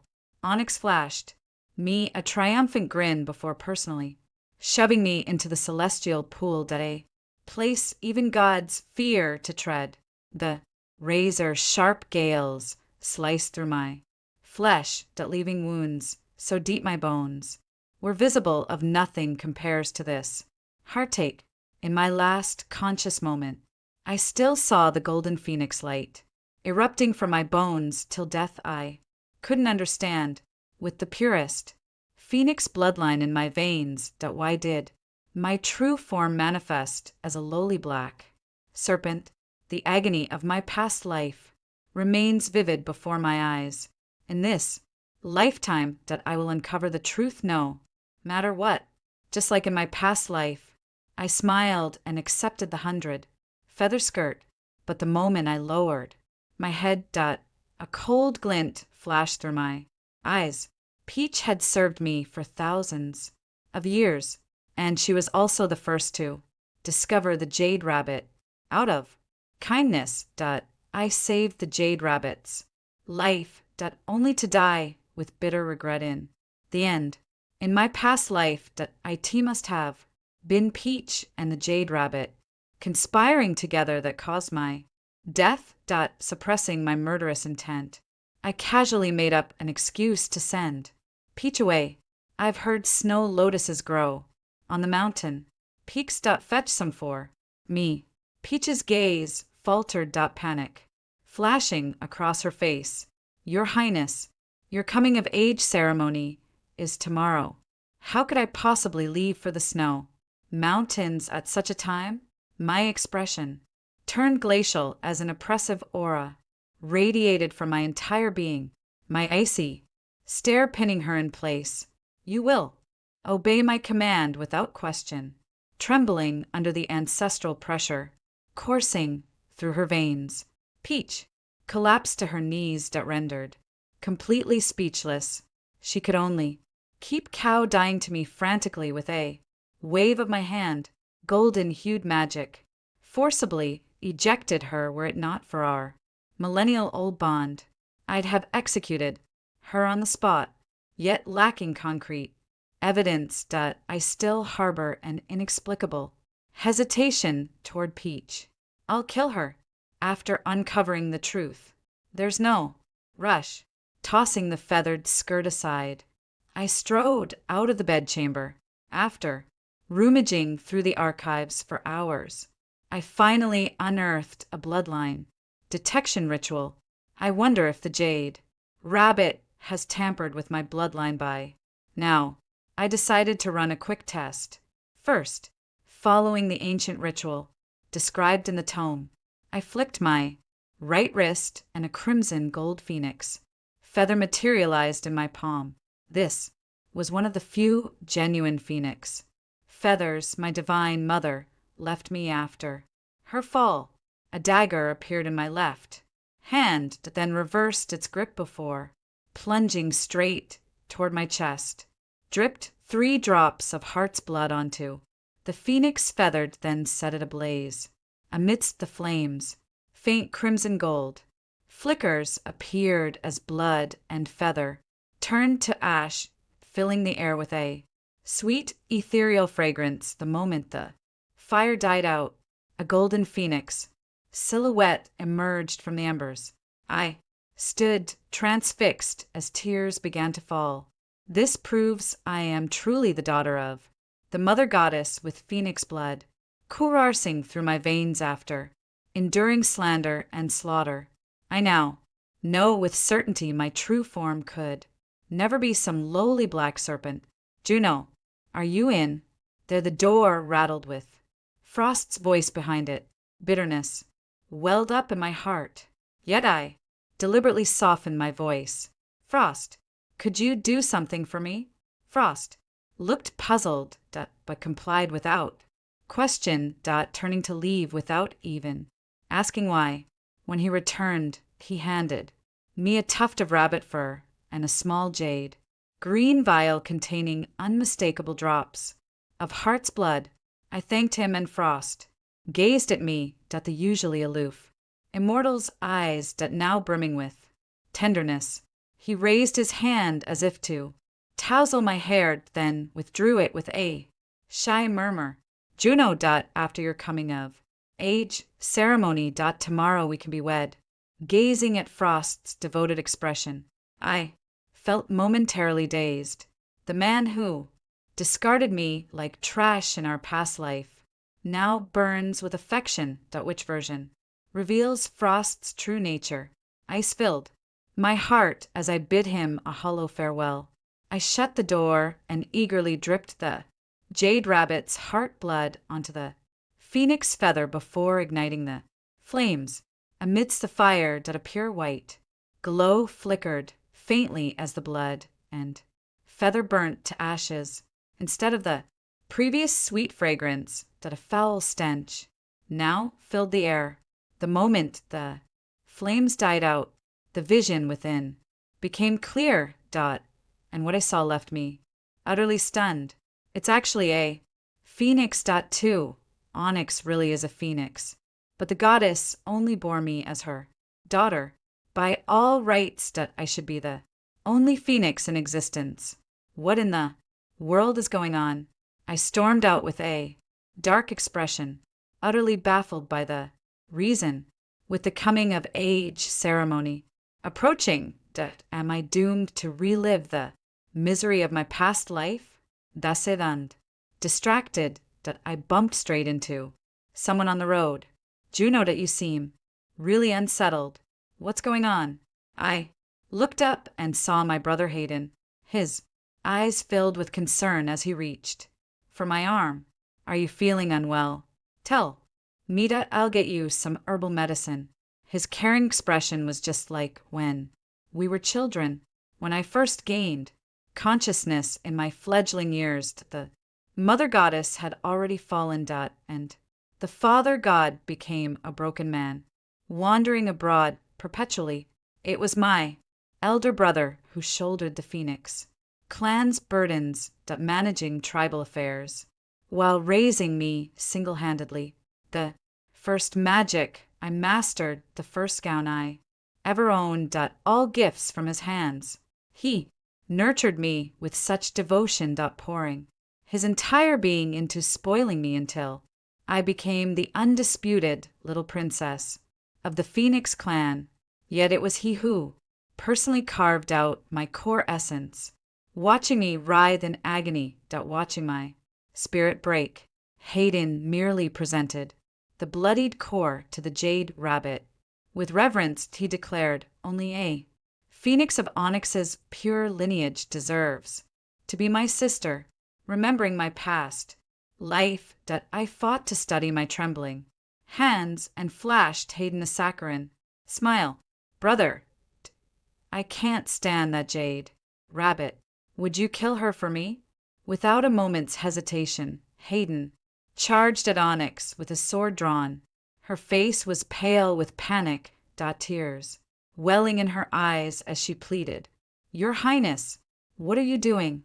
Hayden struck out with a palm strike so fierce that the sheer force sent Onyx coughing up blood. Blood trickled from Onyx's lips as she lay sprawled on the ground, her voice trembling with pitiful vulnerability. Your Highness, Princess, has Onyx done something wrong? She deliberately raised her voice, drawing the attention of bystanders, watching the growing crowd gather. I couldn't suppress a cold sneer. Ever since the day I saved Onyx, she's been putting on this pitiful act, claiming her true form is a jade rabbit. Out of kindness, I took her to Phoenix Realm to recuperate. Along the way, I discovered we shared the same birthday, which delighted me so much. I treated her like a sister. Yet, in the END.IT was she who personally pushed me into the jade pool, condemning me to eternal damnation. I watched the scene unfold with morbid fascination, eagerly anticipating the moment Hayden would end her life. Hayden coldly raised his sword, the blade pressing against Onyx's chest. In that fateful moment, the Divine Father materialized instantly, deflecting Hayden's sword with a sweep of his hand as he thundered as young masters of the Phoenix clan. How dare you slaughter the innocent so wantonly? What crime has she even committed? With the Divine Father backing her, onlookers began pointing fingers at Hayden, their murmurs quickly drowning out the two of us. He sighed inwardly, with the Divine Father protecting Onyx. There was no way I could kill her today. Masking my true feelings, I stepped forward with a sweet smile. Don't be angry, Father. Brother was just teasing. Onyx, seeing the Divine Father hesitate, I quickly added, but Onyx is a moon rabbit after all. And her injuries have healed. It's hardly proper for her to linger in the Phoenix realm indefinitely. With an innocent expression, I turned to Onyx today. I shall escort you out of Phoenix Dominion. A hush fell over the crowd. The Phoenix clan had always been xenophobic. It was only through my insistence that Jade Rabbit had been permitted entry in the first place. Her departure now is only natural. The Divine Father gritted his teeth and conceded, very well. You personally oversee her safe passage. No harm must come to her. I nodded in acknowledgement, and personally escorted Onyx to the border of Phoenix domain. The moment I pushed her through the barrier, Onyx suddenly turned back and flashed me a grin. Juno that you've been reborn, too, haven't you? If I could scatter your soul to the winds in our past life, that this incarnation will be no different. Did you really think banishing Peach and then me would make tomorrow's coming of age ceremony foolproof? Just wait. I can't wait to see your expression when you turn into that little black serpent. So helpless, so shocked that so pitiful. Onyx enunciated each word while watching my face grow paler. See you tomorrow, little black snake. The moment the words left my lips, Onyx vanished before my eyes. My mind reeled in shock as the blood drained from my face. Could it be? Onyx was reborn, too. From what she implied, tomorrow I'd still be doomed to transform into that black serpent. A crushing sense of helplessness overwhelmed me, despite inheriting supreme phoenix bloodline. My true form is nothing but a wretched low-tier black serpent. After millennia of devoted cultivation and relentless effort. This wretched fate all I deserve? Like an inescapable destiny I can never break. Free from I wandered through the Phoenix realm like a lost soul. My millennia straightened spine finally buckling under the weight. My once arrogant face now bore nothing but world-weary resignation. For the first time the thought of surrender flickered through my mind after wandering aimlessly through the Phoenix realm for untold hours. I stumbled blindly into a cavern. As night fell outside, I drifted into unconsciousness within. In that moment of descending darkness, a tear traced down my cheek as I faintly murmured, "Mother." At dawn the next day, Hayden arrived at the cave entrance with her maid servants and the feathered gown, and told Juno the coming of age ceremony is about to begin. Why aren't you dressed and ready? No time left. Put on the 100 feather gown now. We must reach the sacred land. I raised my eyes, all shadows vanishing from my face as confidence radiated through my serene smile. We don't need that gown. Let's go, unless you think we still have time to spare. Ignoring Hayden's protests, I soared toward the Phoenix clan's holy ground, the blazing moon precipice. Crowds from all corners of the realm have gathered today, eager to witness the Phoenix's rebirth and its glorious transformation. As the sea of people surged, I soared to the highest peak of the blazing moon cliff. The divine Father beckoned with a smile. My child, Juno, today marks your coming of age. I shall personally bestow spiritual energy upon you. Raising his hand, a stream of pure azure spiritual energy flowed from his fingertips. With a detached gaze, I observed the pale blue spiritual energy unique to dragonkind. But was my divine father truly a dragon? Sighed, stepping gracefully. Golden energy surged from within me. Effortlessly dissolving the azure glow. As sacred chants resonated, the surrounding gazes grew feverish with fervor. I took a deep breath. Circulating spiritual energy through my meridians as it gradually cleansed my pathways. A golden light flashed as my true form materialized. Amidst the crowd's gasps, I revealed my true form. The golden radiance slowly faded. Replaced by a clear phoenix cry echoing from the blazing moon cliff. The crowd erupted in joy, their eyes locked onto the golden aura surrounding me. But the radiance was so blinding that nothing could be seen clearly in dark. Clouds veiled the sky, casting a gloomy pall over the land. Someone suddenly looked up and gasped, "Look at the sky." It's the crowd lifted their heads in unison. A colossal phoenix circled overhead, that its massive form blotting out the sunlight. The crowd erupted in murmurs as several Phoenix clan elders wept with joy. After millennia, the Phoenix is reborn. Heaven bless our clan. Heaven bless us all. Even the typically stoic Frost couldn't suppress a flicker of delight. Hayden couldn't contain his joy as wings burst forth from his shoulder blades. The Phoenix circled 3 times in the sky before gracefully descending. The moment she resumed human form, that the surroundings fell silent before erupting into even more animated discussions.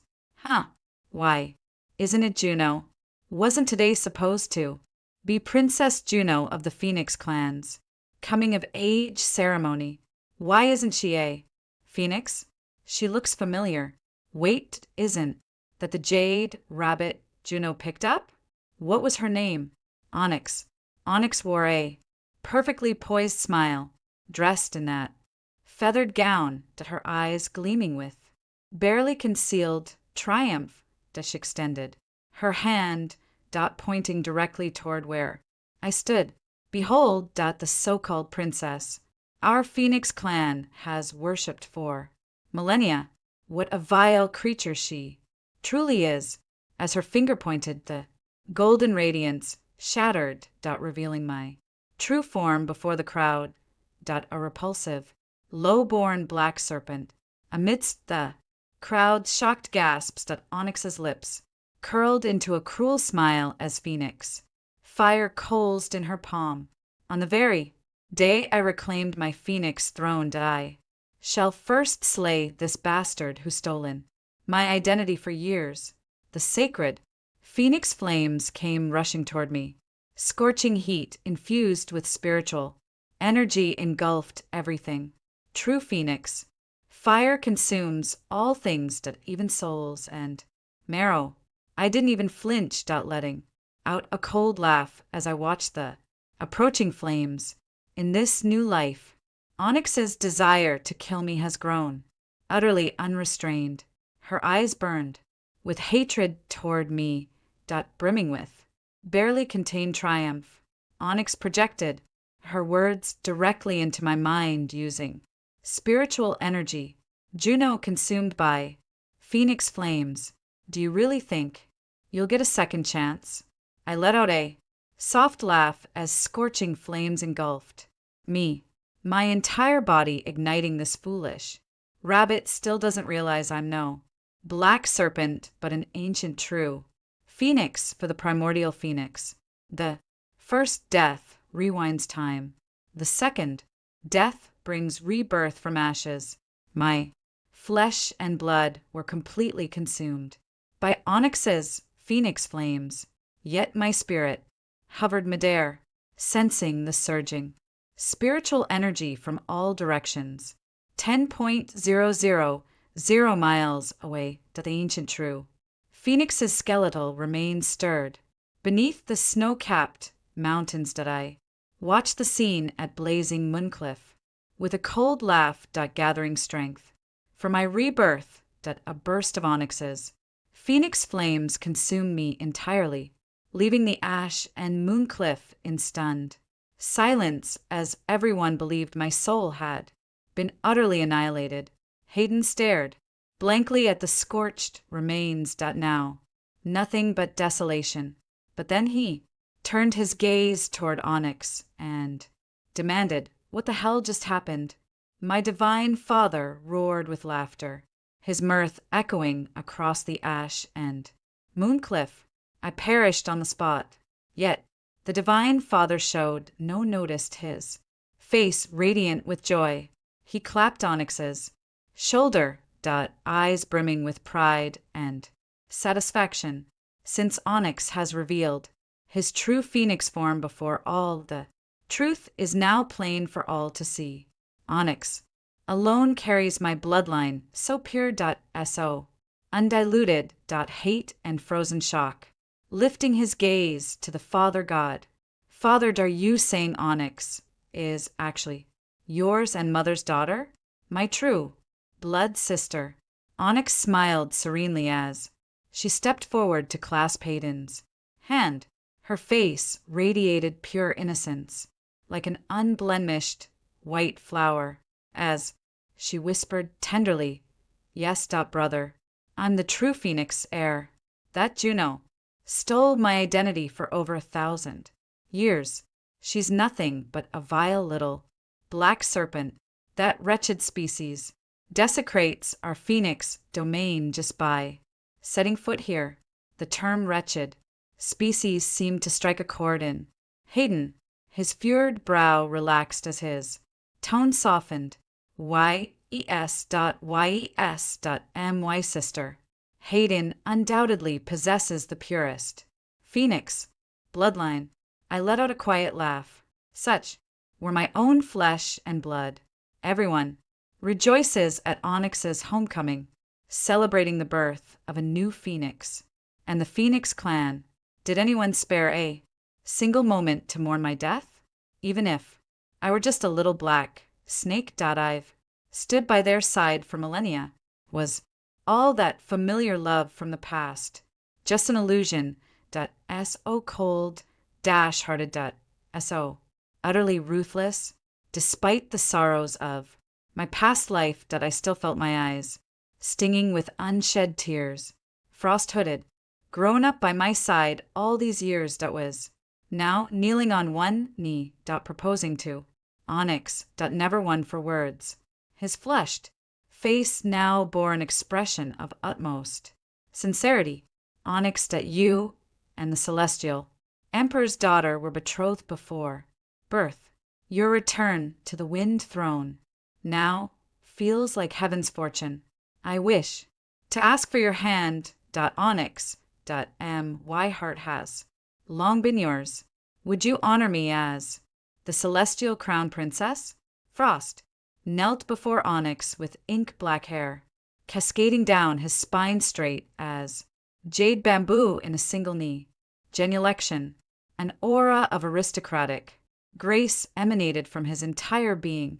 Onyx's eyes welled up with tears as she covered her mouth in astonishment, sobbing with joy. Brother Frost. Is this really true?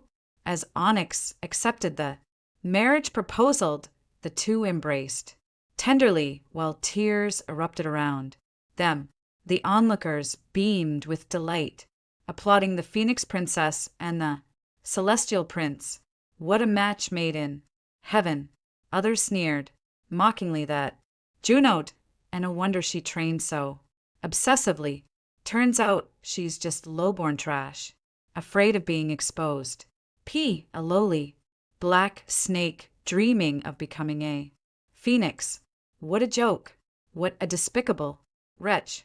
I stood frozen, watching as all those once friendly, fawning faces turned against me. Seeing me terrified wasn't enough. They gladly stomped me into the mud themselves. How dare they? Why should my diligent cultivation become their ammunition against me? What does it matter if my lineage is humble? I've never judged others by bloodline. How dare they use this against me now? My eyes gradually turned bloodshot as a single tear fell. The fury in my heart is consuming me like wildfire beneath the snow-capped mountains. The Phoenix bones soared skyward. Gradually coalescing into a skeletal form between heaven and earth. A pair of warm hands cupped my face. Gently wiping away my tears. Mother. The moment I recognized the figure before me. Tears burst forth uncontrollably as I broke into loud sobs. I never shed a tear through all of it. The unjust death, the betrayal. The siege of humiliation. Yet now, with mother simply wiping away my tears. I wept with every fiber of my being. A faint silhouette cradled me, whispering, "Comfort, Juno. Don't cry. The bloodline of the ancient Phoenix has awakened." Go forth and do what you must. Remember what I told you in the cave last night. Show no mercy to those who've wronged you. Her spectral form grew translucent as she kissed my forehead, thrusting my soul into the phoenix's skeletal frame. With a final wave of her hand, she spoke her parting words. Juno, Mommy loves you. My soul clumped to the phoenix's skeletal remains. The bleached bones began regenerating flesh, anew until the very moment my spirit became one with it. A golden light erupted from my body as the fundamental laws governing all creation flooded my mind in an instant. Squinting, I watched those visions flash before my eyes. So, Onyx truly was the daughter of the Divine Father. I too am the Divine Father's daughter. Our Divine Father was never a golden dragon. His true form was merely a black serpent, yet my mother, the last phoenix in existence, fell irrevocably in love with him. She willingly sacrificed half her spiritual core to cultivate his power, transforming him into a golden dragon. They wed without incident, conceiving me after Hayden was born at the brink of childbirth. She discovered the celestial father's affair with a jade rabbit. Heartbroken, she suffered a difficult labor and brought me into this world before I could awaken my spiritual consciousness. She grew frail and perished. Then the daughter of the celestial father and the jade rabbit was born.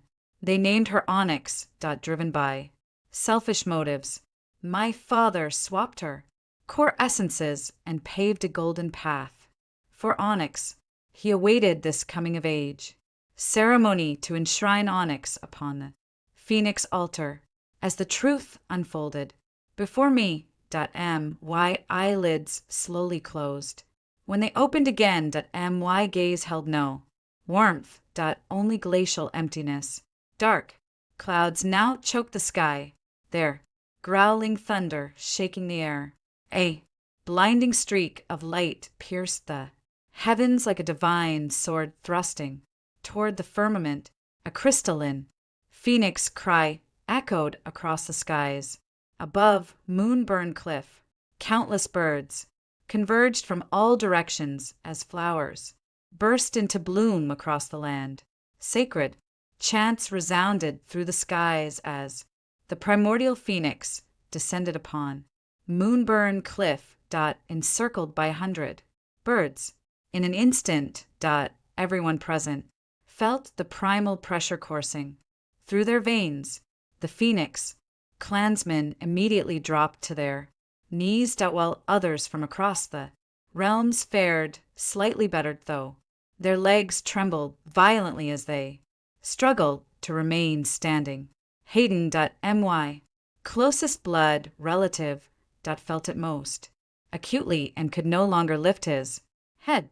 Prostrating himself completely, I descended like a deity. The primordial deity, with his profound cultivation, was the first to recognize my face. His expression turned ashen as he gasped, Juno, but weren't you incinerated by Onyx's phoenix true flame? I let out a cold laugh as divine lightning descended from the heavens, striking him down. How dare a faithless wretch like you utter the sacred name of the ancient true Phoenix?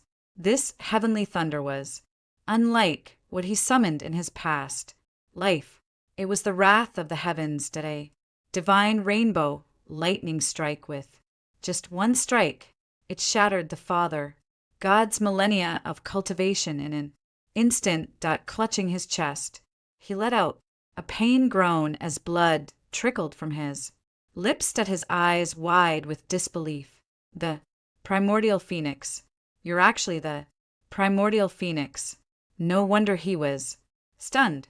The 4 legendary divine beasts had vanished eons ago, and the world hadn't witnessed a true celestial beasts descend in ages. But a 9-colored golden lightning streaked across the sky, striking him with pinpoint accuracy.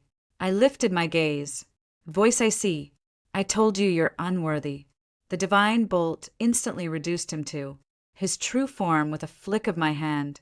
My mother's inner core flew from his body into my palm. Stripped of the phoenix core, he instantly transformed from a golden dragon into a pitch-black serpent, exposed in his true form. The black serpent burned with shame under the crowd's astonished gazes, wishing the ground would swallow him whole. I cast him a cold glance, for creatures like him, being dethroned from divinity, was a fate worse than death. Hayden stared at me in stunned silence, his face a mask of disbelief. Luo.u, having learned from the Divine Father's mistake, he dared not speak my true name. Y-E-T-A-S. I gazed at Hayden. The hatred in my heart burned fiercer still. My voice still carried that same detached tone when I spoke. Hayden, speak plainly. I'm giving you this one chance to say your piece. Hayden's eyes lit up with joy as he exclaimed, little sister, I knew you couldn't possibly be one of those vile black serpents. A murderous glint flashed through my eyes. As expected, bloodline hierarchy means everything to Hayden. His former devotion to me stems solely from believing he possessed pure phoenix blood.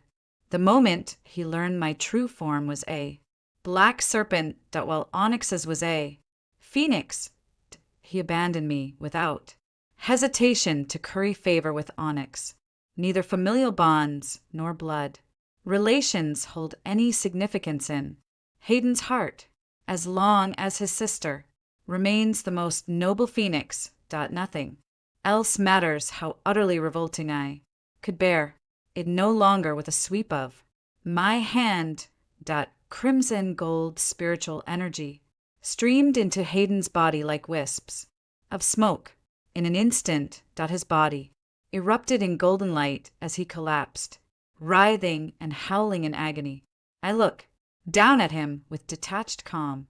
For the sake of our long companionship, though your past offenses were grave, I shall spare your life, yet your punishment remains. I shall extract the noble blood your mother bestowed upon you, reducing you to the black serpent you once so despised. How pitiful Hayden had always scorned those of inferior bloodlines. Yet fate would have it that we both carried the bloodline of the black serpent. In my past life, when I perished, the black serpent's blood was exhausted, awakening the ancient phoenix bloodline and triggering time's reversal. This lifetime, consumed by Onyx's phoenix flames, I've been reborn through. Now, truly the primordial phoenix. Hayden screamed in agony as his very essence was torn from him, pleading with me. Juno, please, no, I admit my mistake. Don't do this to me. Annoyed by the noise, I waved my hand and flung both him and the Heavenly Father out. An eerie silence fell over the ash and Mooncliff, all trembling before my merciless cruelty. My gaze locked onto Onyx's position. She collapsed to the ground, her face deathly pale. When she noticed my gaze, she crawled toward me, trembling, then knelt and began cowing frantically. Please spare me. I was wrong. I swear I was wrong. Punish the Divine Father instead. It's all his fault. All his that I'd had enough of her blubbering. My hand plunged into her consciousness, turning its depths. The agony of a spiritual sea invasion rivals, being torn limb from limb. Onyx screamed in torment, howling in unbearable pain. I sneered. That golden core has been in your possession for 3 millennia. Since when did it become yours? As Onyx's shrieks echoed I retrieved the crimson core and swallowed it whole. Onyx reverted to her true form, a black rabbit with awakened intelligence but completely drained of spiritual power. I averted my gaze from her and turned to Frost instead. My voice turned icy. Since you just publicly declared your love for Onyx, that our engagement is naturally null and void, I casually grabbed Onyx by the ear and flung him away. Take your wife and get out of here. Frost stared at me blankly, then blasted Onyx away with spiritual energy. Before pleading with me, I was possessed by demons earlier. You know you're the only one I love. Juno. Please forgive this momentary lapse. A bolt of heavenly lightning struck down toward Frost. He grunted stubbornly. Juno. I love you. Another bolt of divine lightning struck. With a dismissive wave, my figure vanished from the blazing mooncliff, leaving only these words behind. Frost, even your father god would kneel before me in reverence. How dare you speak of love? When next we meet, remember to kneel and pay homage. I've wandered the mortal realm for millennia. Word reached me of some old acquaintances.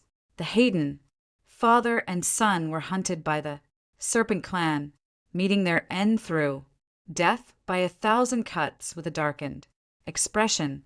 Frost dragged Onyx back to the celestial realm, subjecting her to daily torture. He blamed Onyx for ruining his perfect marriage prospect he could have with the ancient phoenix, and shared supreme glory and divine power. Rumor has it Onyx was turned into a human swine left to suffer without release and death. The sunlight is just right as I become an ordinary little bird dozing off on a tree branch. All those toxic people and messy situations from the past are no longer my concern. Story 2.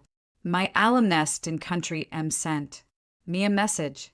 The experimental subjects have initially shown zombie characteristics. It may break out in the near future. At that time that I had finally paid enough Social Security contributions in Washington for 5 years and was about to buy a house, I immediately stopped the pen I was signing with and tore up the house purchase contract. Sorry that I'm not buying it. By the way, I suggest you stock up on food enough for a year. I had neither a house nor a car in Washington. Fortunately that I had an RV. Carter would never tell me what research he was engaged in country but some academic-related questions he occasionally asked me gave me a vague idea. I advised him that it was immoral, and he should stop as soon as possible. He didn't reply later. I went to visit his parents with some fruits, but I learned from the neighbor that they had been picked up by some foreigners. Only then did I realize that he had been caught by his weakness and had no choice, probably because of our past friendship. When the research was nearing success, that he sent me a warning message. The zombie wave was coming. I carefully calculated that it would only take a week for it to spread from country M to here, since I guessed the content of Carter's research. I had already figured out what to do if such a day really came. I'm not a superhero and can't save everyone. All I could do was vaguely remind the salesperson just now and post a message on the internet with a small account. Zombies are coming. Stuck up quickly. A few minutes later, my account was blocked for posting false information. I could only protect myself. I couldn't go back to the rental house.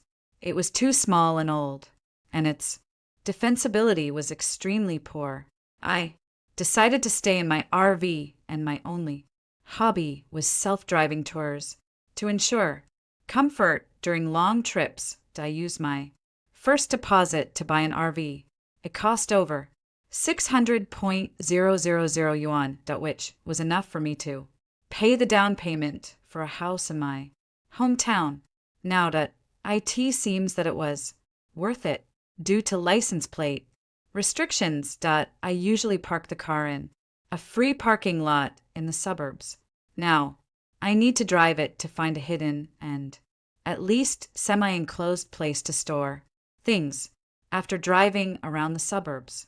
For half a day, I found an abandoned air raid shelter. There was no one around. The entrance of the shelter could just be blocked by the RV, and there was a gas station 3 kilometers away. I measured it with my steps and phone.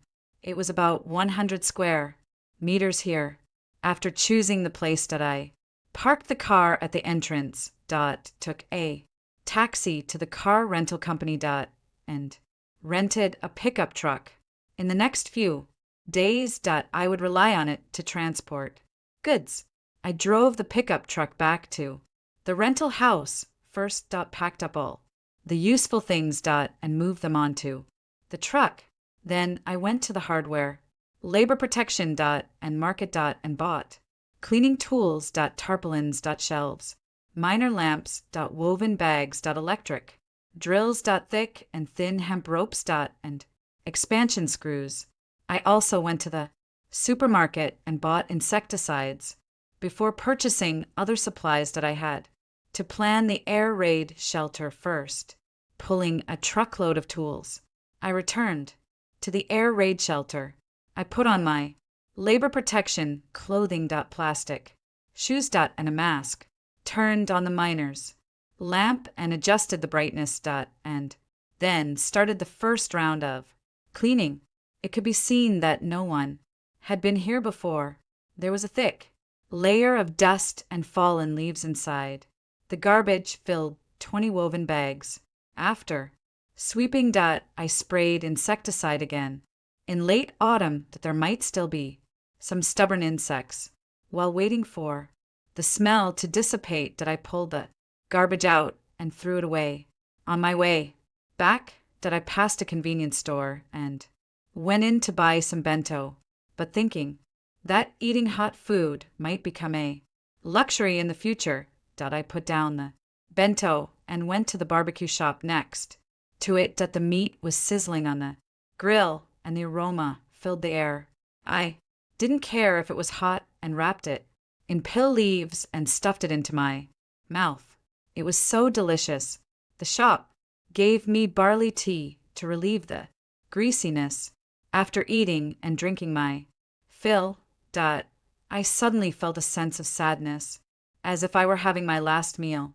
When paying the bill, I said, if possible, stock up on more food recently. Enough for a year. The boss was stunned at first, then smiled and said that I stocked up a whole kitchen during the epidemic. The freezer is still full. Just eat. Hearing this, I nodded reassuringly and left. I had promised not to care about others, but I just couldn't help it. The nearby metro was still open. I planned to finish tidying up the air raid shelter tonight, no matter what. So I went in and stocked up on some instant foods. Once it was tidied up, I could put some of them away first. There was no reference data on the mutation and spread speed of zombies. Maybe they would break out next to me. Time was tight and I had to race against time. When I returned to the shelter, I laid a layer of tarpaulin on the ground. It had been neglected for years, and I didn't know if it would get damp when it rained. Then I assembled the shelves and lined them up. Because the cave was arched, there was a large irregular space above. I drilled a few holes with the electric drill and tied a few ropes to dry things.